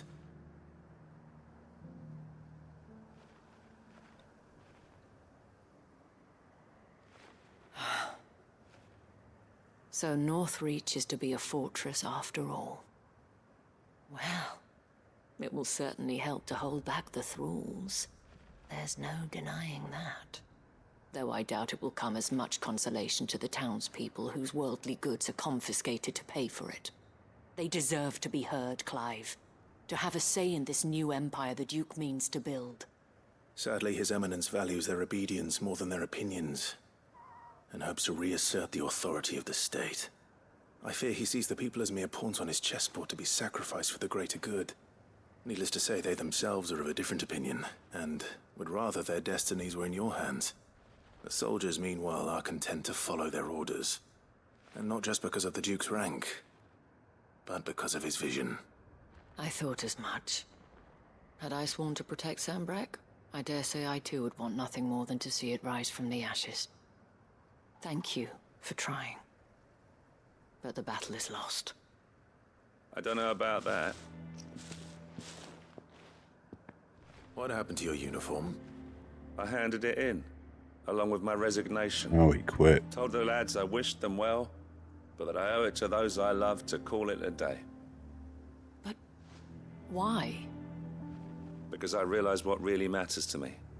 Not following some nobleman's orders for the sake of it, but protecting what I care about. Protecting Northreach. I honestly don't know when those monsters will return, but I'm certain they're not finished with us yet. And when they do come back, we need to be ready for them. We need to stand together, all of us. And with you to lead us, milady, I reckon we can do it. It was you who finally convinced me, Clive. There's no point following orders if they go against everything you believe. Indeed. All of us, standing together. That has always been Northreach's best hope, and one which still lies within our grasp. We have only to turn our attentions to the true enemy. Thank you, Philippe, for showing me what I must do. Anything for you, milady. Speaking of standing together, would you mind if I borrowed a few of the lads from the Vale to help keep watch around the town? I fear His Eminence has loftier tasks in mind for the guard. Not at all. Be my guest. Wouldn't be the first time.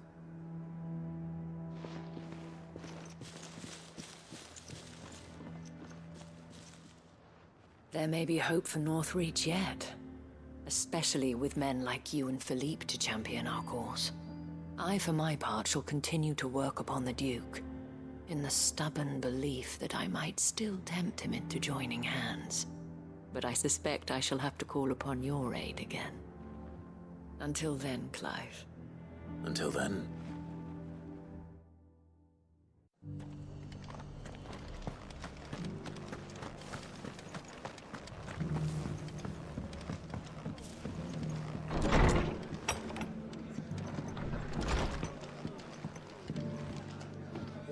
Ah, Clive, I was just about to send for you. I'd like you to take something to Sir Wade up in Eastpool. Seeds for planting. Thought it was about time they started growing their own food. I'll keep providing them with whatever they need in the meantime, of course. But if Eastpool's going to survive, it's got to be able to fend for itself. As of those poor bearers. They've lived their whole lives in servitude, but now they're their own masters. Small wonder they ain't got the foggiest how to provide for themselves. So it's up to us to teach 'em. And if you're wondering why you, well, the Wagoneers taking supplies up that way have been coming back with more and more reports of Akashic around the village of late. Sir Wade's putting a brave face on it, but I think even he's starting to worry. And if he's likely to share those concerns with anyone, it's you. All right. Thanks. Wouldn't ask if I didn't have to. There. That should be enough to keep him in Gazal Greens for a few years at least. Gazal. I didn't know that's how they pronounced it. Not the most mouth-watering crop, I'll admit. But they're hardy, they grow fast, and they fill a hole. Better that than something that'll wither away at first frost. And chocobos love 'em too, which is no small thing. When I say all of us need to pull together to get Eastpool back on its feet, I mean all of us. They ain't exactly succulent, but cook 'em right, and they're just about bearable. I'll take your word for it. Anyway, Sir Wade'll know what to do with them. And if he don't, well, I'll go up there and show him myself. I'm sure you will.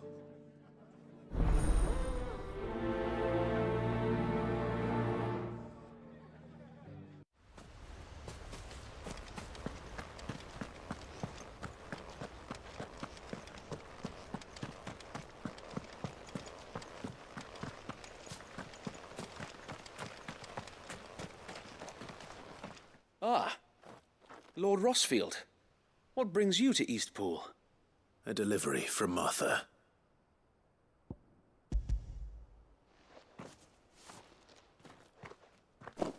These are Gazal green seeds. Martha's keen to cut the apron strings then, is she? I jest, of course. You see, I had thought we might be able to revive the old wheat fields, but they'd long since gone to seed. Only without the seeds. Martha was hoping he might be able to show the bearers how to plant and tend these, so that they'll be able to fend for themselves. That's not a bad idea. These bearers had only recently escaped their bonds before we brought them here. They know little of freedom, of providing for themselves and their loved ones. Unless we teach them how to live like free men, I fear that all we have achieved in bringing them here is to exchange one master for another. Not that myself and the Guardians have been the best example to them so far, subsisting almost entirely on Martha's charity as we do. It's about time we all started to provide for ourselves, bearers and Guardians alike. Unfortunately, we've been a little too busy of late to focus on much besides bolstering our defenses. There have been alarming reports of... The Horde is closing in. They're coming, so wait, all of them. Damn it all, I thought we'd have more time. Gather the men in the square. Send to the rest for reinforcements. Yes, Sir Wade. The Horde. Akashic, a veritable legion of them. They've been seen prowling around the northern reaches for a while now. We don't have the numbers to hold back a swarm that size. I had hoped to build a perimeter wall so that myself and the Guardians might be able to defend the village, but... Now you're out of time. Precisely. If reinforcements from the rest arrive before they do, we may just scrape through, but I fear that's rather an enormous if. What if you could call on reinforcements from Eastpool? You mean the bearers? We brought them here so they might live, not die fighting for their lives. So wait. You said you lack men to defend the village. Are the bearers not men? Do they not wish to see Eastpool saved? Though they may not be trained soldiers like your Guardians. What help they are able to offer could still prove the difference between victory and defeat. You're right, my lord. I will appeal to them.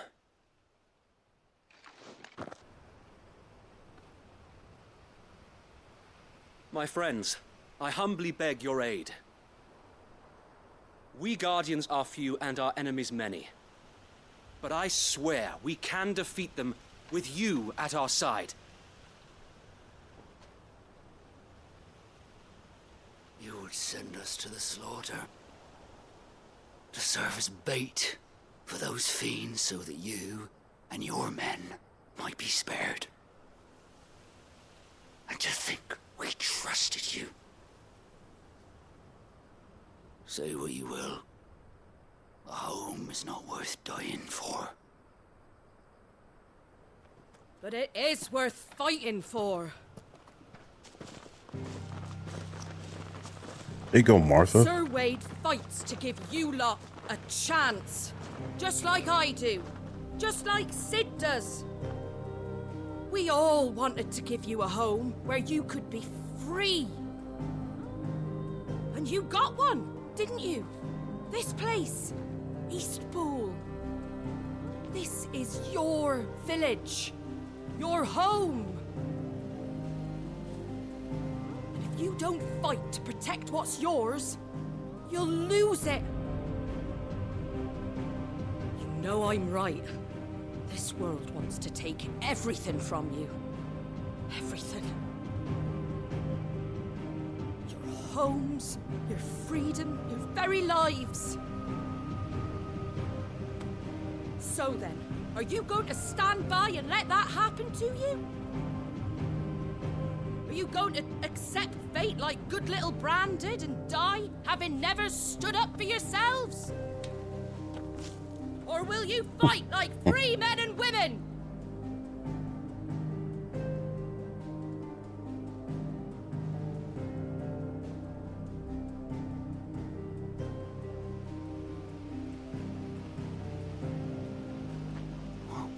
What are you doing? All right. Give me a sword. I never dreamt I'd have a home of my own. And now that I have, I don't want to lose it. I will protect what's mine, or die trying. We all will. Free men and women, fighting together.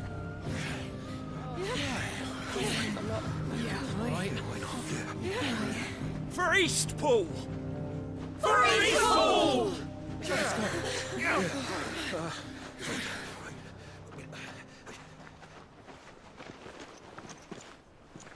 Thank you, Martha. Don't mention it. Just promise me one thing. That you'll show them how freeborn fight. Gladly.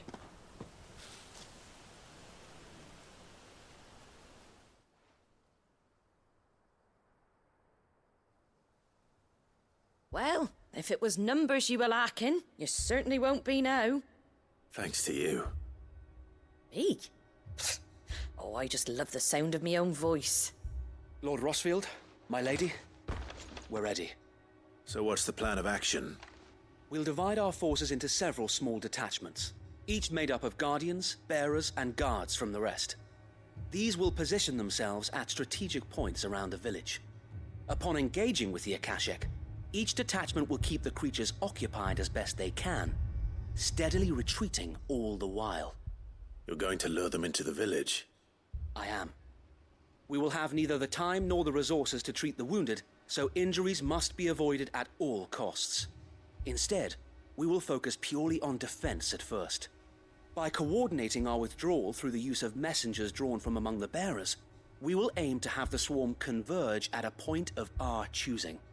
With luck, that point will be the village square, the perfect place for our most able warriors to surround them and fall upon them, and for you and I to finish them off. A sound plan, but one that'll require a leader with a cool head and strong nerves to coordinate the retreat. I'd say you have both in abundance, Sir Wade, but you'll be needed. Please, leave the last of the fighting to me. Ha! And let you have all the glory. Sir Wade! They're here! Then you know what you must do. We work together, everyone playing their part, each shielding the other that no man might fall, that Eastpool might live on. For Rosaria! For Rosaria! We've no time to argue, my lord. I'll do as you ask. And I will do as you ask. Suppose we'd better do our bit too then, eh? Right you are, Martha.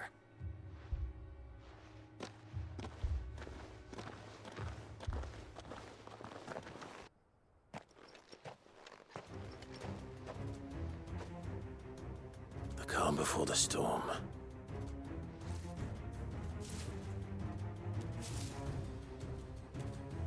And here it comes.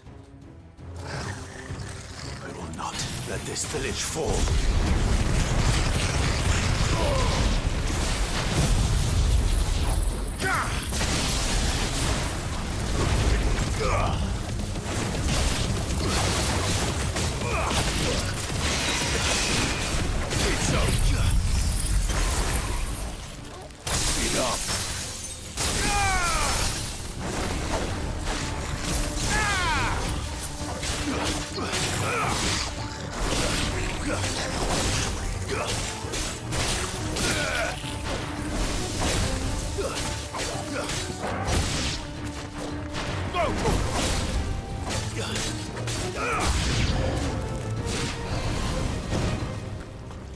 All yours, Torvald.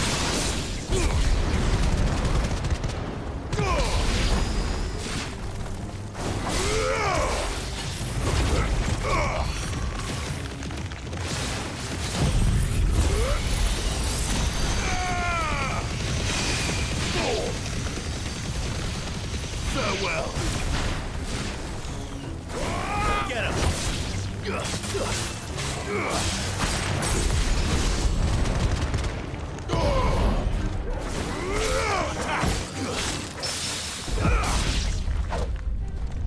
Now, Torvald!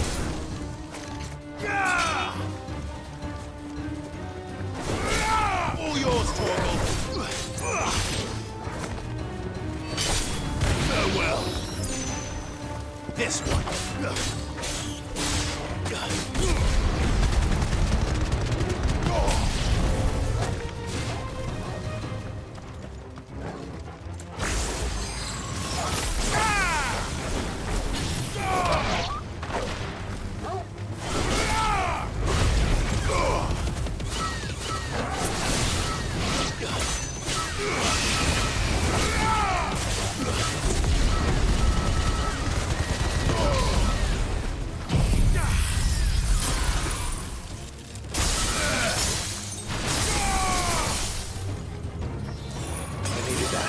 It's over!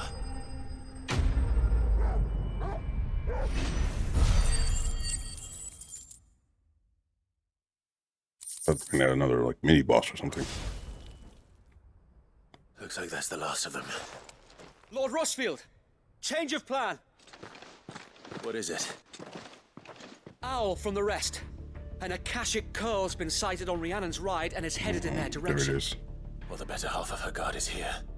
So wait, how many Akashic remain in Eastpool? Hard to say. My men are still facing some resistance, but I think the worst is behind us. I could order a detachment or two to fall back and... No. Let them finish the job. You stay here too, Sir Wade. Your men need you. I'll go after the Curl. Join me only when Eastpool is won. If you're sure, my lord. May the Founder protect you.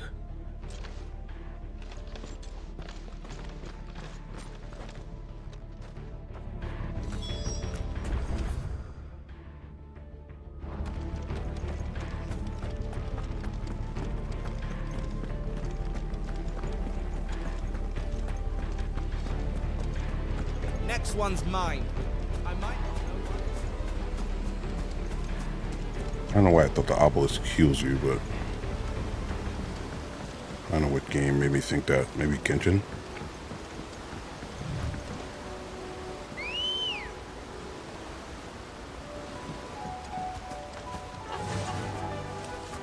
Fly, Ambrosia.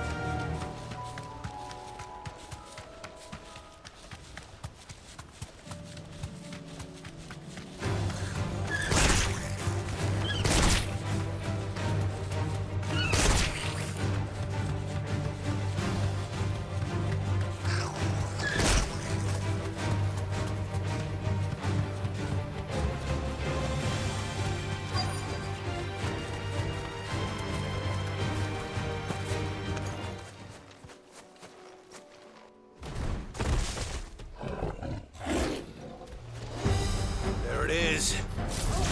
With me, Torgal.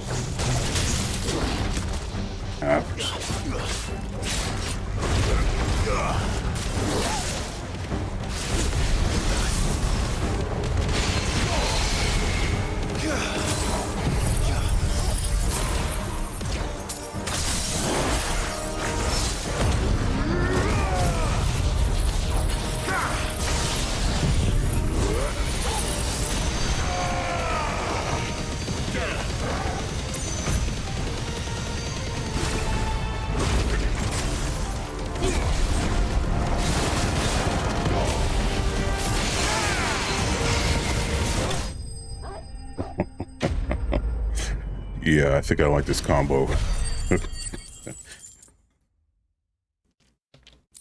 I don't know how I was gonna do on bigger bosses, but it was good. All right. Back to Eastpool.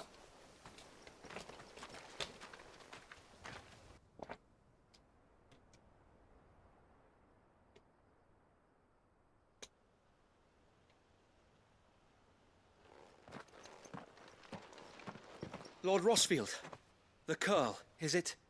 It's dead. Thank the Founder for that. And for you, my lord. We were able to eradicate the rest of the Horde. I have guardians posted around the village to keep watch for further attacks, but all seems quiet for now. I hesitate to say it, but I think it might be over. I think it might.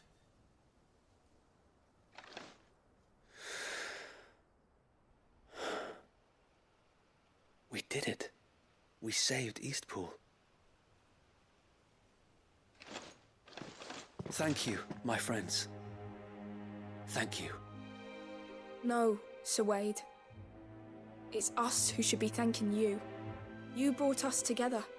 Showed us what it means to fight for what you hold dear. We never had nothing to call our own before. We didn't know what it meant to protect it, but now we do. We really do. Forgive us, Sir Wade. You and your people saved us, and still we doubted you. But there's no doubt in my mind anymore. We're free men now, so we have to start acting like it. We have to fight to protect what's ours, to protect Eastpool. And we shall.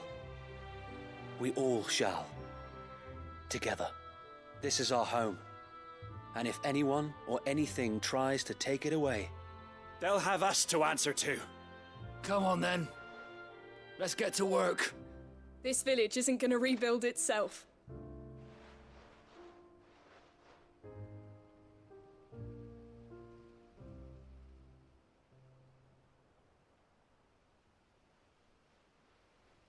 They're not slaves anymore. no. They're Rosarians. Your father took pity on the bearer's plight, and I believe if he were still with us today, this is what he would have wanted. I believe you might be right. I shall remain here, my lord, and do what I can to help rebuild the village. After all, this is my home now too, and I could hardly call myself an Eastpoolian if I didn't pull my weight. I think you'll find it's Eastpudlian, Sir Wade. But you should be proud all the same. I'll have to pull my weight too. Can't have the rest getting outclassed. Speaking of which, I ought to be getting back. Can we continue to count on your support, Martha? Of course, and I'd be counting on yours too. Us Rosarians have got to stick together, haven't we? Indeed we have. And Clive, come by the Golden Stables when you get the chance. I ain't paid you for delivering them seeds yet. All right. I will.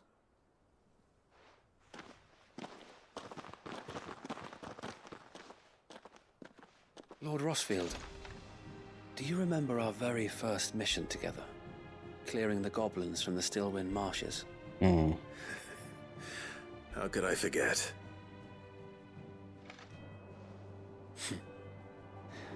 There's one sight that I shall never forget. You, facing off against that giant Morble. Not a trace of fear on your face. Since that day, there have been more than a few times when I felt like giving up. When the odds seemed so stacked in the enemy's favor, I thought I may as well just lay down my sword and surrender. But every time, I would think back to the look in your eyes that day and remember what it means to be a shield. Know that whatever trials Eastpool may face, I shall never lose courage. Thanks to you. So Wade, you have always been a true shield. I know that Eastpool, and indeed all of Rosaria, will be safe in your hands. Thank you, my lord. I know the rest of the world will be safe in yours. I'll do my best. The hero returns. It's lucky you came by when you did, eh? Not only did my seeds get delivered, but you went and saved Eastpool and all. I just did what I could. And it's only right that you get rewarded for it. Take it before I change my mind. Thank you, Martha. So, Eastpool's finally back on its feet again. And a home to free bearers. Who'd have thought we'd see the day, eh? Well, it was your idea. I know that, but I never stopped to think what it would mean. Bearers in charge of themselves, thinking for themselves, working for themselves. Like your hideaway, but not even hidden away. Though I suppose the rest ain't much different nowadays. You know, bearers living free like that reminds me of when I first met Sid. Loath as I am to recall that particular day. I take it you didn't always see eye to eye.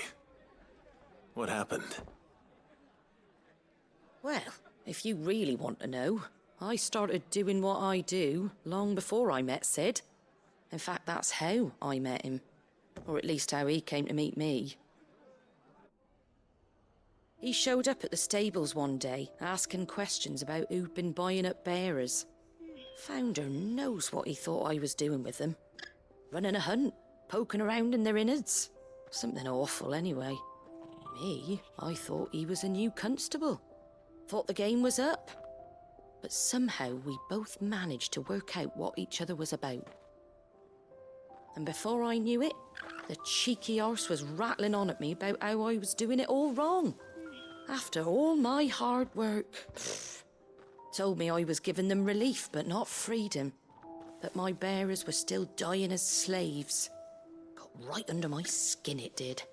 Told him if he didn't like it, he could bugger off and report me to the garrison. And you know what he did? He smiled. And then he laughed. And then I did the same. We made a pact that day, that whenever one of us was in need, the other would always be there for him. And you were? Well, we both wanted the same thing. To make life better for bearers. Just like your dad. Do you know I was born right around the time Elwyn became Archduke? Growing up, I saw how he tried to change things. He certainly didn't lack for ambition, that one. Indeed. But the loftier one's ambitions, the harder they are to achieve. Which is why those of us who follow in their footsteps need to finish what people like Sid and my father started. Suppose you're right, aye. And if we don't manage it, there's always them who come after us. Good thing we've got a few half-decent sorts waiting in the wings, eh? It's almost enough to give you a little bit of hope. Just a little. Anyway, enough nattering. Better get back to work. Let's see about making everyone some dinner, shall we? The least the folks who saved Eastpool deserve is a hot meal. And you and me ain't gonna save the world on an empty stomach neither. That sounds like a wonderful idea. I like that side quest. I think it was a really good story about the change in the area, and obviously talking about Sid. I always enjoy his backstory. Stop it, Renz! It's dangerous! Clive! To what do I owe the pleasure? I just wanted to see how the town's been faring since you brought everyone together. Since we brought everyone together, all is absolutely wonderful. Conrad and Natalie's hands remain safely away from each other's throats, and firmly at the helm. Our stores are full, and the bandits still too disorganized to raid them. Just as the good Lady Jane and Lord Underhill intended. Are you a lord? Lubor's going to be one too. They're going to make him the Lord of Dalimil, because of how he stopped all the grown-ups from fighting. It's the mayor of Dalimil, dear child, and the vote hasn't taken place just yet. But if the That's an people easy wish me to win. lead them, I shall. And my first act will be to build a school so that menaces like you two learn not to interrupt your elders. Speaking of menaces, there may be a rather worrying one just over the horizon. May there indeed. I'm afraid the example Conrad and Natalie set in putting aside their differences and presenting a united front might have caught the bandits' attention. And they might have elected to take a similar approach. They have formed what one could call a League of Outlaws. They grow more organized by the day. We'll fight them all off just like last time, no matter how many of them there are. Won't we, Lubor? Of course we will. If we continue to work together, we can overcome any challenge we choose to face. The longer we avoid facing this one, the more difficult it will be. Until the only way to overcome it might be to run for the hills. Our best hope is to nip these efforts at organization in the bud, by finding those ne'er-do-wells who have yet to join the cause, and ensuring that they never do. Perhaps a certain Lord Underhill might be willing to lend us his aid once more? How could I refuse? Thank you, my lord. Victor will fill you in on the particulars. I have him stationed by the Desert Gate, receiving and collating reports from my scouts. Such an amenable soul. He reminds me of you. I'll go and speak with him.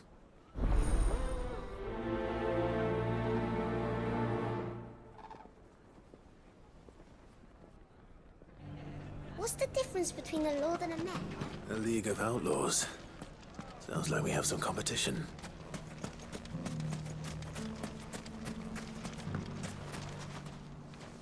Still in Dalamil, Victor?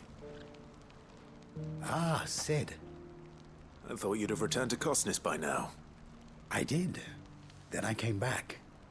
I've developed something of a fondness for the place. And having worked so hard to see it saved from one fate, it would seem remiss to abandon it to another. A sentiment Master Lubor certainly isn't shy about exploiting. Hence my doing his bidding yet again. You're not the only one. What does he want you to do? He asked for my aid in putting down the bandits. And he said that you might be able to help me find them. Then you've come at just the right time. I was on my way to speak with Conrad about how to organize our forces. There are more camps in the vicinity than we can safely strike at once. But we must strike together, and we must strike soon at as many camps as we can. We can't give this league of theirs time to rally its forces. All right. Which camp shall I take? There's one upriver. Just out there, across the dunes. Leave it with me. That must be the camp Victor mentioned. Come on then, Toggle. That's him! The one who killed Locke and Fingers! Take his head off!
I'd better let Victor know. Sid, where are you? Ah, I see the bandits didn't pose you any trouble. No, but that's not why you're here, is it? No. Something's happened. We need you back in Dalamil. What is it? The whole town's in uproar. They're saying that Lubor is a bearer. What? What? Seems that one of our parties wasn't as thorough as they should have been. They let one of the bandits escape, and his escape route took him right through Dalamil. Some of the children spotted him, and he was about to silence them. And when Lubor felled him, with a bolt of magic, and without a crystal. But that's not possible. It is, if he's a bearer and has been hiding it all these years, which is what people are saying. If he has, well, I wouldn't blame him. No man is branded by choice. Still, all those people see is a man who's lied to them all his life.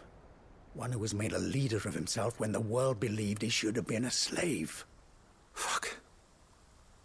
I don't know where we go from here, but I know one thing. Lubor needs all the friends he can get right now. You're right. Wow. I did not expect that.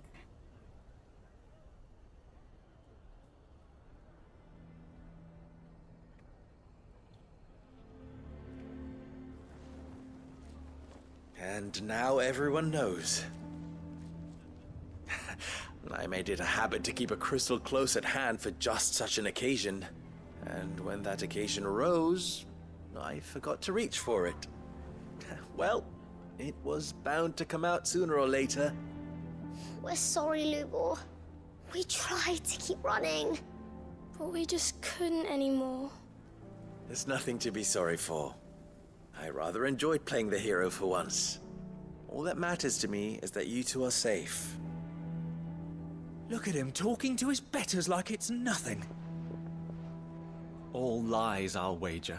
Just like the ones he fed us all these years. Once people make up their minds, it's hard to change them. We need to do something, and quickly. Convince the people not to let their prejudices blind them. Convince them that nothing has changed. That their enemy lies outside these walls, not within them. You're right. We should speak to everyone. I'm glad you agree. I'll handle the townsfolk. I'm a Dalmec born and bred. They listen to me. You head to the tavern. Make Conrad and Natalie remember who Lubor really is. They know that Lubor and I are friends. I might not make for the most impartial of interlocutors. Lord Underhill of Randalar's League of Merchants, however, is a trusted and impartial mediator of note. I'll do what I can.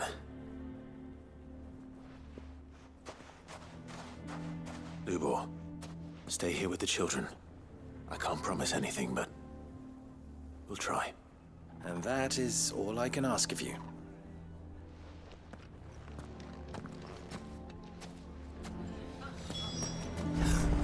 Why are you taking the bearer's side, Victor?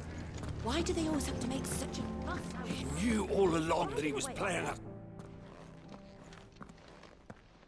Forgive me for disturbing you, but could I have a moment of your time? I've seen your face before. As have I. Lord Underhill, wasn't it? Of the League of Merchants. That's right. I wanted to speak to you about Lubor. The rumors that he's a bearer. All true, I'm afraid. He'll never be mayor now. Not if I have anything to do with it. But what of his wares? Bearer or no, his steel is highly valued throughout the Republic. In this, at least, he's done the town a service. Might that not earn him a little leniency? Leniency? He pretended to be one of us when he was laughing behind our backs all the while. I'm sorry, my lord, but he lied to us. He lied to you. He cannot be trusted. So what do you propose? Will you drive him from his home? Close his forge? Perhaps. That is a question for the people of Dalimil, and they will thank you not to get involved. That didn't help.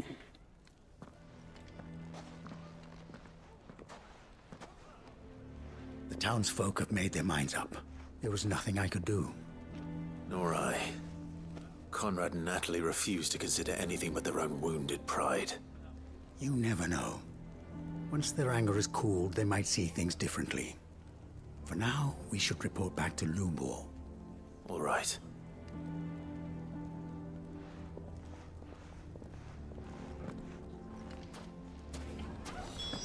Why the hell would Victor take the bearer's side? I assume the situation is hopeless? There's still hope. But...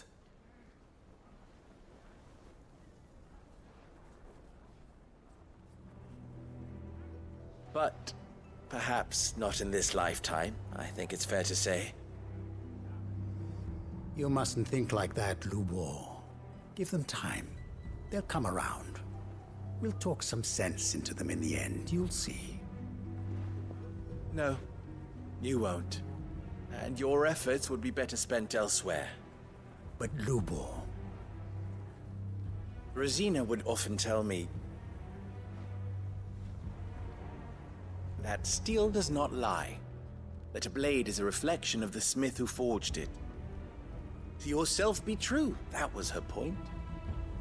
Rather an ironic one when you consider that her life was taken with a blade of her own making. But I do not doubt that she was always true to herself and what she believed in, right to the end. And so must I be. I must do what I know to be right, no matter what others might think of me. And now, I know what that is. I must embrace my new role of villain so that the people of Dalimil have something to unite against. For only united can they hope to stand against the threat that awaits them. I'll need to make a suitably dramatic exit, of course. Don't go, Lubor. You're the only one who was ever kind to us. We'll be all alone. Again. Trust me, little ones. It is for the best that I go. Not only for the town, but for you, too. How could it possibly be for the best? These children need you. The least you can do is give the townspeople a chance to change their minds. They would not take it, Victor. It's over. Over, you say? And so just like that, you're going to throw this town and these children to the wolves? I thought you were better than this. But it seems you had me fooled as well. Victor.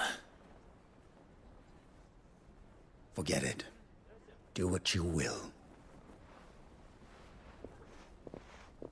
You sure you're making the right choice, Lubor? Of those available to me, I believe it's the best one. Yes. Ah, but where are my manners? Here. A reward for clearing out that bandit camp. Right then. I have packing to do. If there's anything I can do. Anything. I'll bear it in mind. Thank you.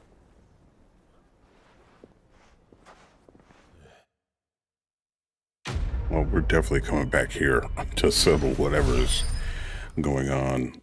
That's crazy. I did not think it was going to be a bear. I'll be honest, I wasn't really interested in a lot of stuff going on in this area when we got here. But now I am, for sure. Lord Rosfield, is there aught the Undying might assist you with this day? Perhaps. My brother said that your order was helping him with his quest to uncover Ultima's origins.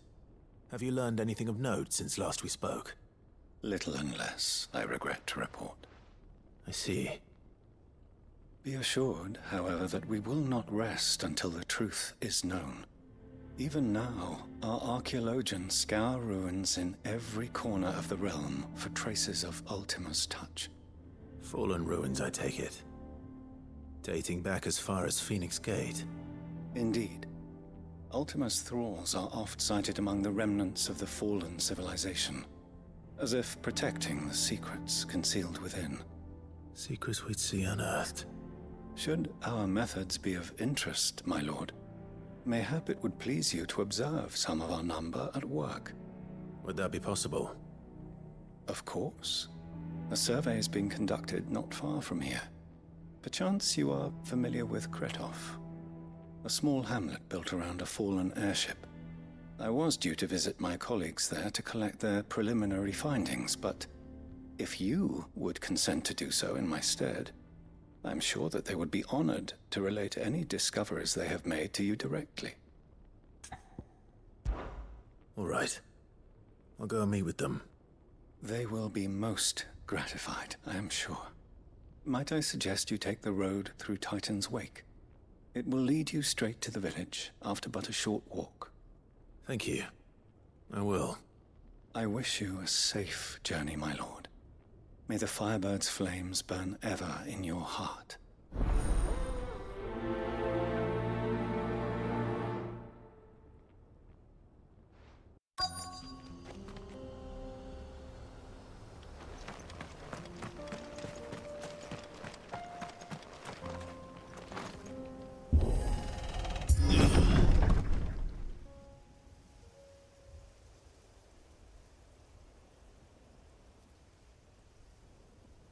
They were slaughtered.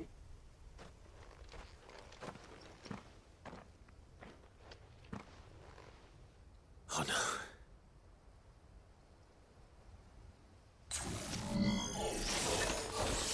You'll pay for this. There may still be survivors.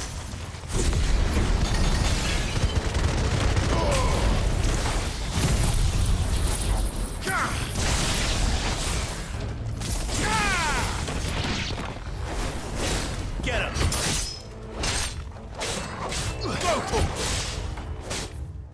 Ah.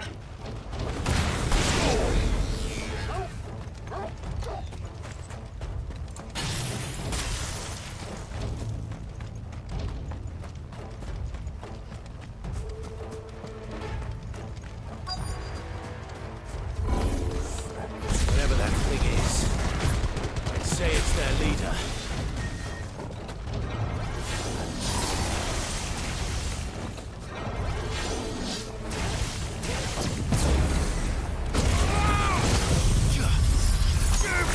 Thunder!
This one.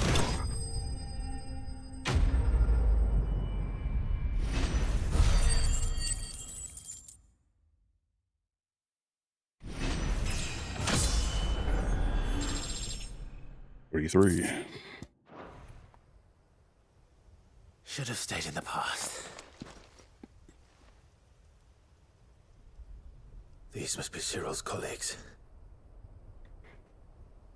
You have our thanks, stranger. Who are you? Ah, forgive me, my lord. I did not recognize you.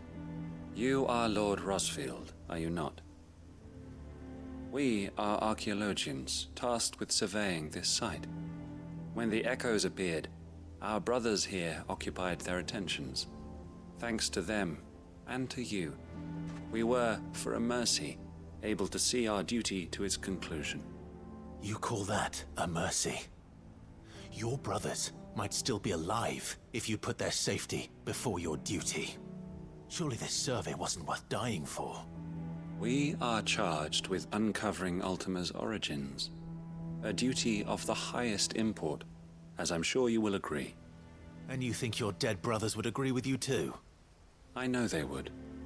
They gave their lives for the cause, an honor to which all Undying aspire. Now, to what do we owe the honor of your presence, Lord Marquis? Cyril told me of your work here, and I agree to collect your findings in his stead. I see. That is most kind. Pray, take them then, with our humble thanks. May the Firebird's flame burn ever in your heart, as it does in ours.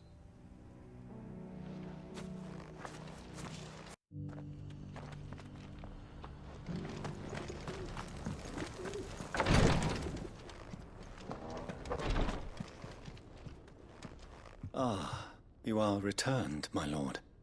I collected your colleagues' preliminary findings. Here, take them.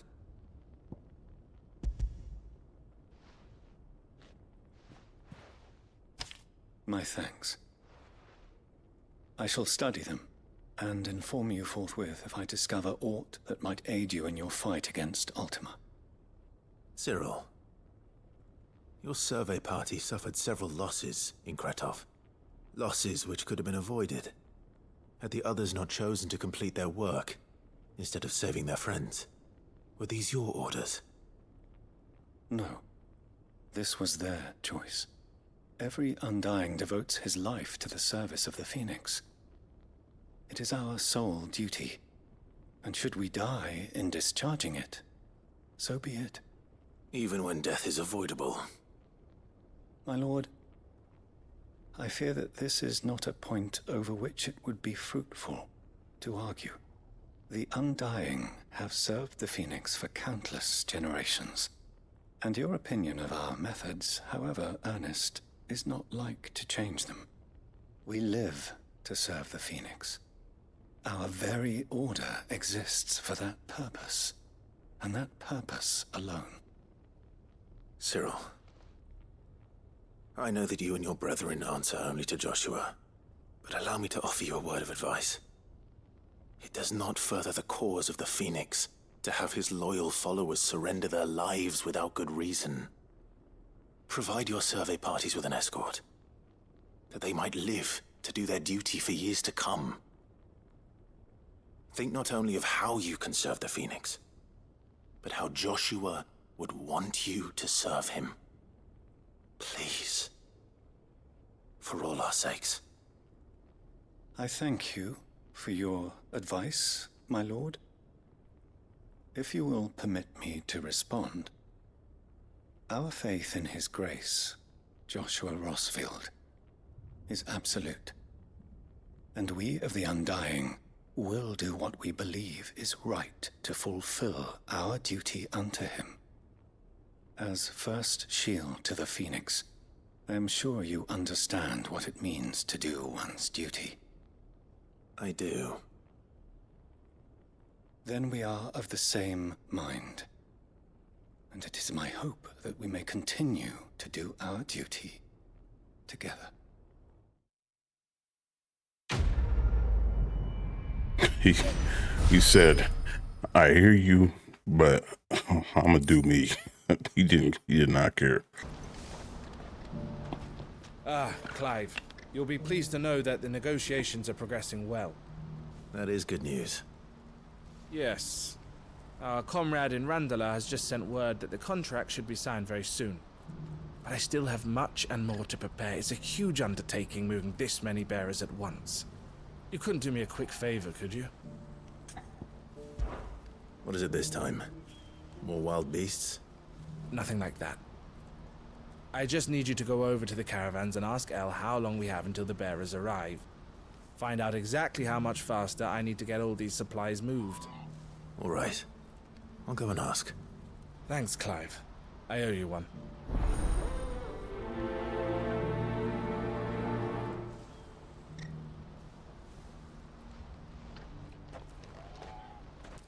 Don't blame yourself, El.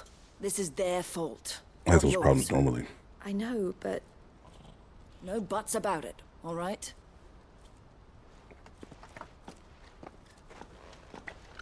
Is something wrong? Vonnie came to give me a message from our intermediary. The talks with the Republican army have fallen through. They've reached an agreement with the Silver Peak Consortium instead. Though prices have fallen of late, we deliberately offered above the going rate to try and deter other bidders. But the Consortium offered double what we did, and the army jumped at the chance. And you had no opportunity to make a counteroffer. None at all. And we were so close. Elle? What's happened? I saw Vonnie leaving. She didn't look happy. And with good reason.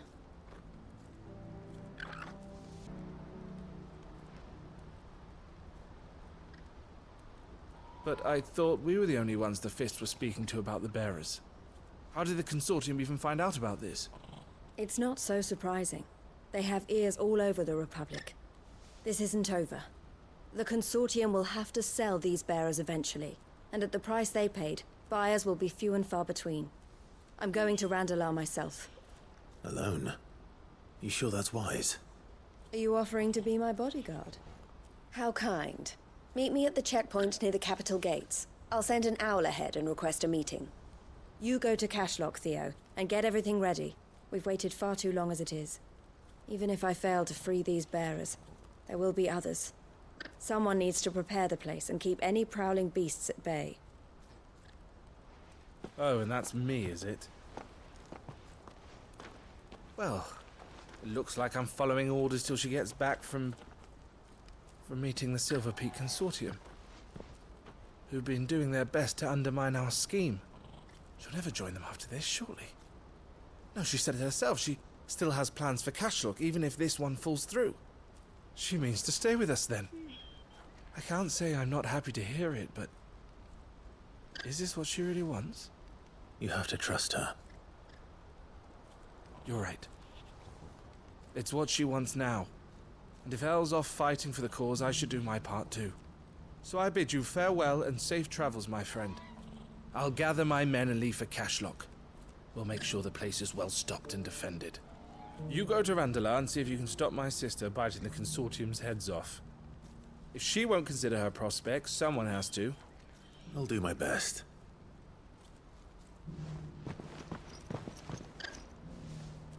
All right. To Randalar, then. And better not keep Eloise waiting. I have to admit, out of all the side quests, like characters that they've introduced, these two have been the most boring to me. Like, not boring, that's the wrong word. Bland? They're not interesting. Their story isn't interesting. It's one of those situations where if the characters just talked, it would be over with already. I hope I didn't keep you waiting. Did you arrange to speak with the Consortium? Here they are now. You wish to consult with me? I did. It's about the bearers you recently purchased from the Fist.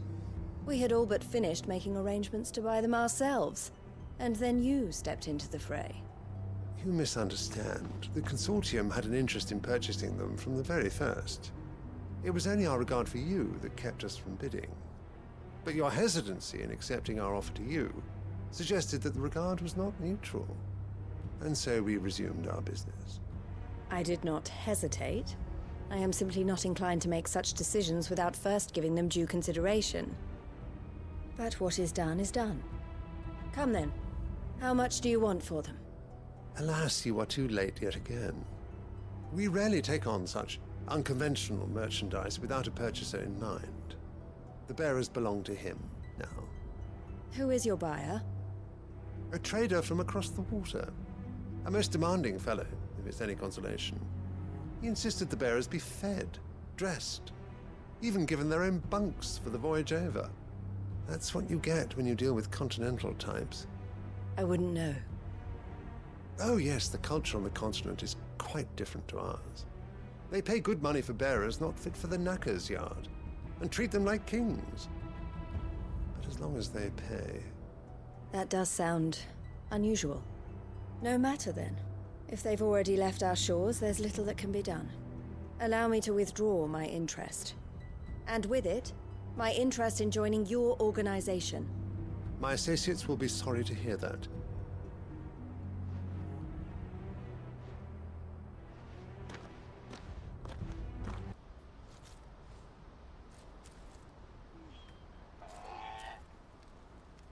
I'm sorry you weren't able to save them. As am I. But I only have myself to blame. He was right, you see. The Silver Peak Consortium did intend to buy those bearers before I did. Their representative hinted at a possible purchase when he came to recruit me. I feigned interest in joining them in the hope he might be encouraged to tell me more, and he did just that. As soon as he left, I sent my own offer to Randalar. So you never... No. I entertained the Consortium's proposal solely so I could learn more about those bearers. But I was a fool to think they wouldn't find out. I knew exactly who I was dealing with. You tried. I did. And if what he said was true, the bearers are to be well treated. Which is something, at least. But they deserved more. I wanted so badly to see them freed. Eloise! Eloise! Word from Cashlock. The village is under attack. A pack of beasts have come down from the mountains, and there's a dragon at its head. Theo and the others are trying to hold them off as best they can, but the odds are against them. They need help, and fast. Theo! I'll go on ahead. Thank you, Clive. I'll gather some men and join you there. Just... make sure he's safe.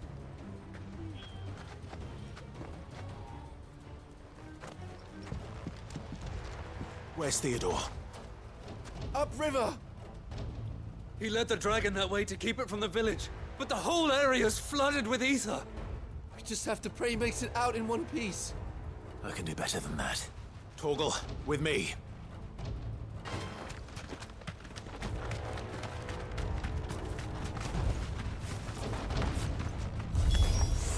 Damn it! It's too thick. These creatures have already turned.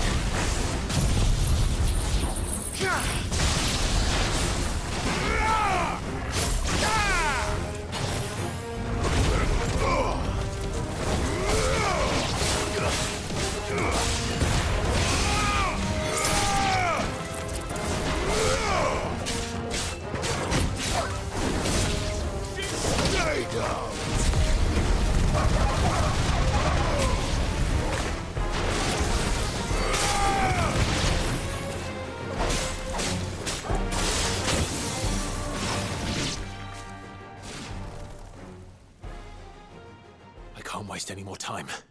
I need to find Theodore before that dragon does.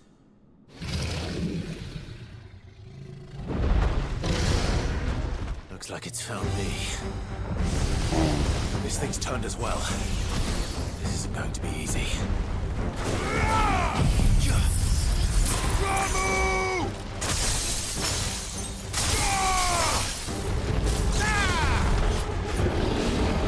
Nice Charlie.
Torgal.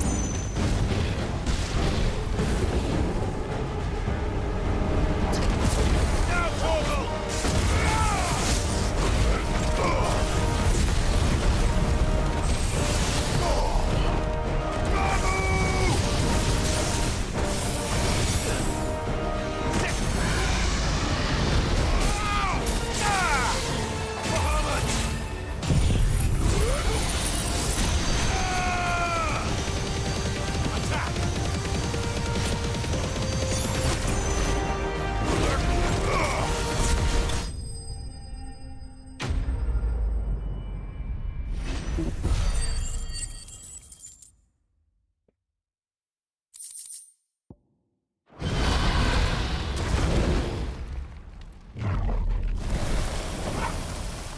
Clive?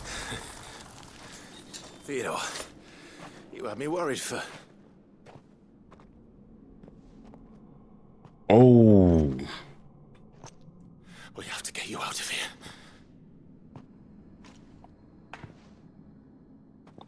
I think it might be a little too late for that. Wow. Bearer or no, there's only so much ether a man can take, and that Drake just wouldn't let me leave. You have my thanks, Cid, for finishing what I could not. For keeping Elle's dream. Theodore!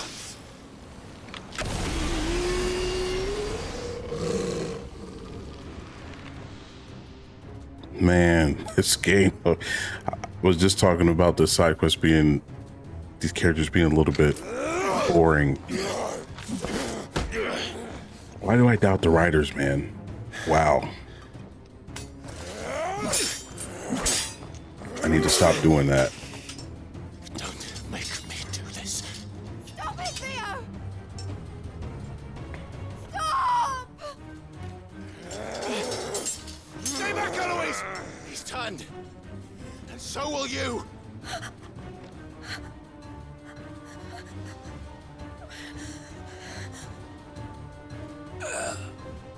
Elle.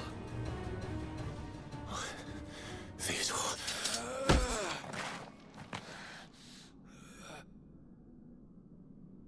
Take care of my sister. Theodore, wait. Goodbye, Elle.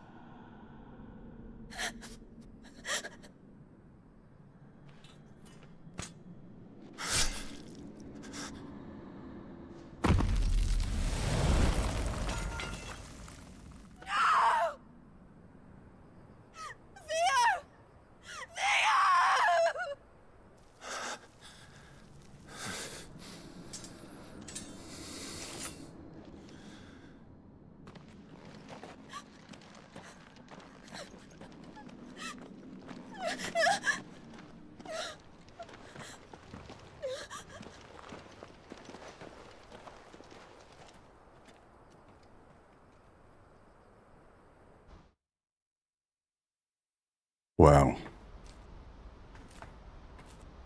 This is why you don't skip side quests. This is why.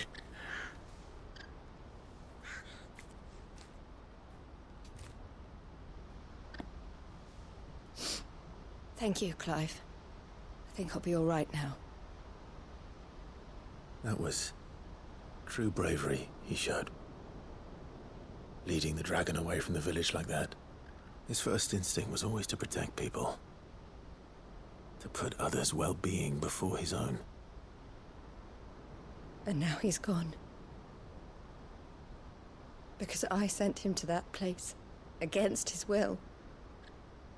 It wasn't against his will. He was ready to do whatever it took to show you he could stand on his own. So that you would finally be free to live your own life. To live my own life. He never could come to terms with the choice I made. What exactly happened? You once told me Theo was the first bearer you ever helped.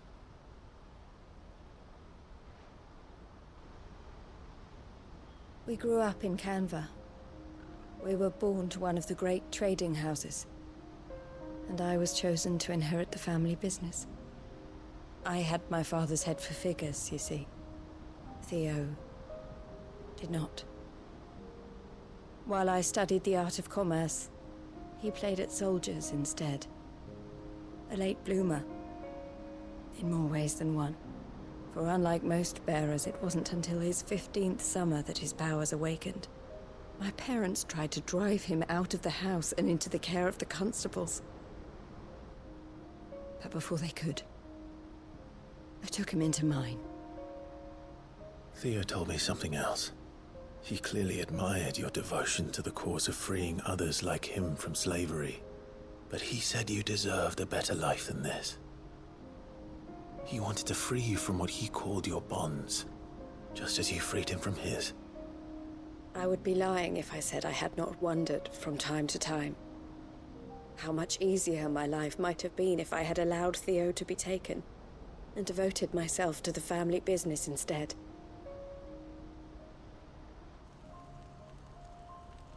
But I have never regretted the decision I made. Being with my brother meant more to me than tradition or reputation. I only had to look at him to remind myself of that night and the choice I made and the fact that I would make the same choice again in a heartbeat.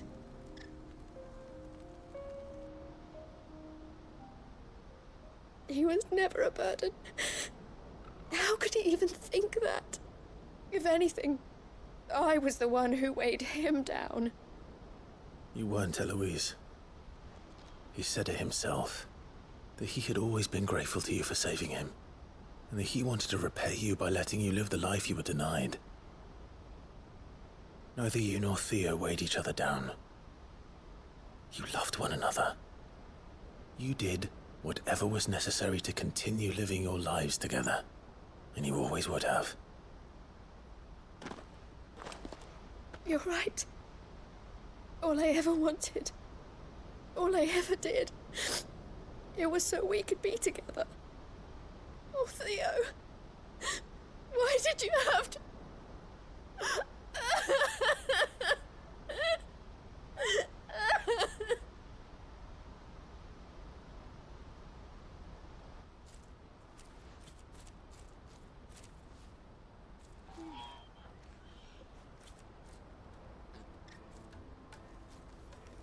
I know Theo wanted me to move on, but I'm staying here at the Crimson Caravans to continue our work.